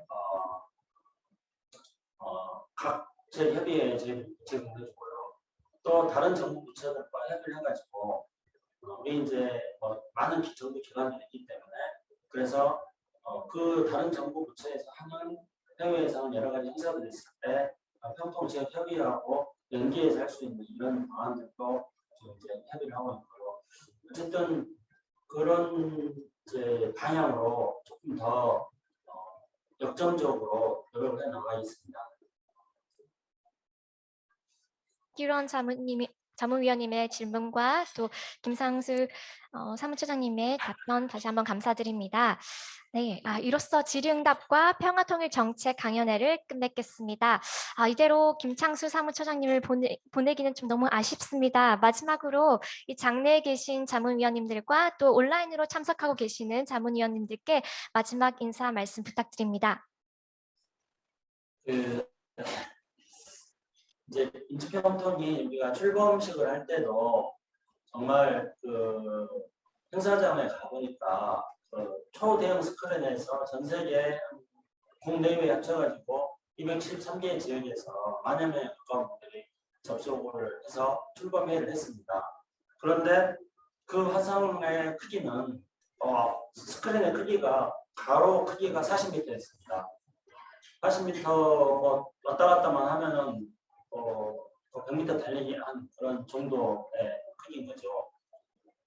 그리고 그 이후에 이제 많은 전 세계 각 지역들과 지역회의도 화상으로 하고 있습니다. 코로나 시대 때 이렇게 전 세계와 화상으로 연결해서 이렇게 실시간으로 대화를 나눌 수 있고 또 토론도 할 수 있고 사업 계획에 대해서 협의할 수 있는 그런 인프라를 갖추고 있는 것은 아마 전 세계에 우리 민주평통부에 없지 않을까 그런 생각이 들 정도입니다. 혹시 조사를 안 해봐서 다른 데가 뭐가 있는지는 잘 모르겠는데 제가 생각할 때는 민주평통 말고는 없지 않을까 이런 생각이 들 정도입니다. 그래서 그런 점에 대해서 이제 굉장히 자부심을 가집니다. 근데 또 이렇게 화상으로 하니까 이런 화상 시스템을 갖추고 있는 이 자부심이 많이 생기지만 다른 한편으로는 또 얼굴 한번 보고 싶은 생각이 또 굉장히 간절하게 샘솟습니다. 그래서 오늘 화상회의를 했습니다만은 또 이렇게 뵈니까 얼굴 마주 뵈고 이야기를 나눴으면은 얼마나 더 정겨웠을까.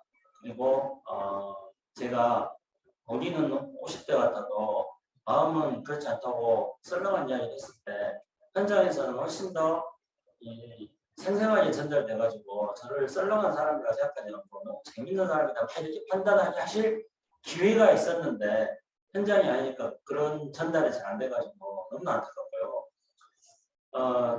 코로나 빨리 종식시키고 우리 화상으로도 필요하면 화상으로 다시 만나지만 대면에서 서로 만나서 얼굴을 마주보고 정말 지속 가능한 한반도 평화 실현을 위해서 서로의 생각들, 서로의 노력들에 대해서 공유할 수 있는 기회를 하루빨리 만들자 그런 약속을 드리면서 제 마지막 말씀 마치고요. 자리에 참석해 주신 여러분들께 진심으로 감사드리고 준비해 주신 모든 분들에게도 정말 감사드립니다. 감사합니다. 네, 감사합니다. 다시 한번 열강해 주신 김창수 사무처장님께 큰 박수 보내드리겠습니다.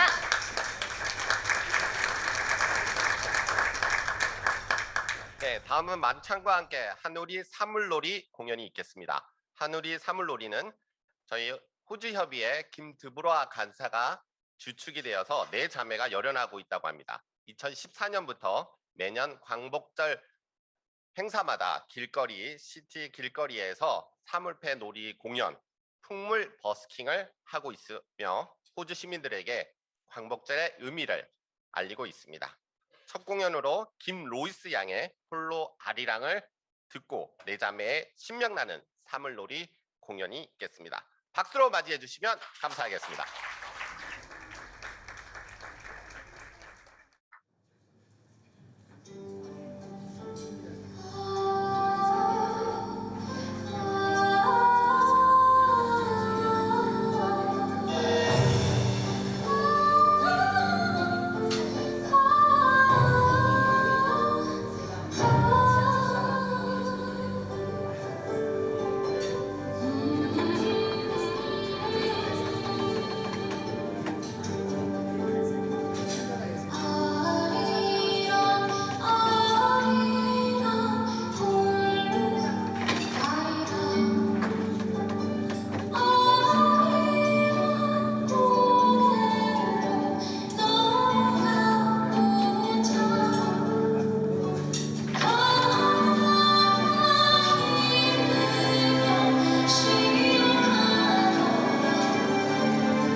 저희는 세제입니다. 세제는 아마 물어보지도 않고 데려간다고 하더라고요.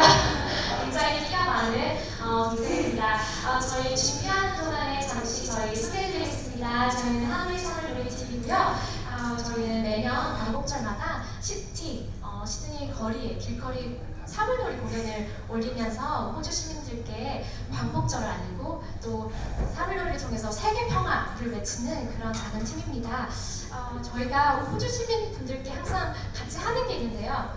제가 얼씨구 하면 여러분 좋다 아시죠? 네, 이 얼씨구 좋다를 호주 시민분들과 같이 외치고 다닙니다. 근데 오늘은 특별한 날인 만큼 제가 얼씨구 하면 평화 어떨까요? 제가 한번 해볼게요. 얼씨구 평화. 네, 감사합니다. 그럼 저희 공연 때 같이 함께 외쳐주시면 대단히 감사하겠습니다.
주위분들과 오늘 강연에 대한 내용이나 통일에 대한 좋은 말씀들 나누시면서 만찬을 즐겨주시기 바랍니다. 그리고 8시쯤 분과별 토론회를 시작하도록 하겠습니다. 감사합니다.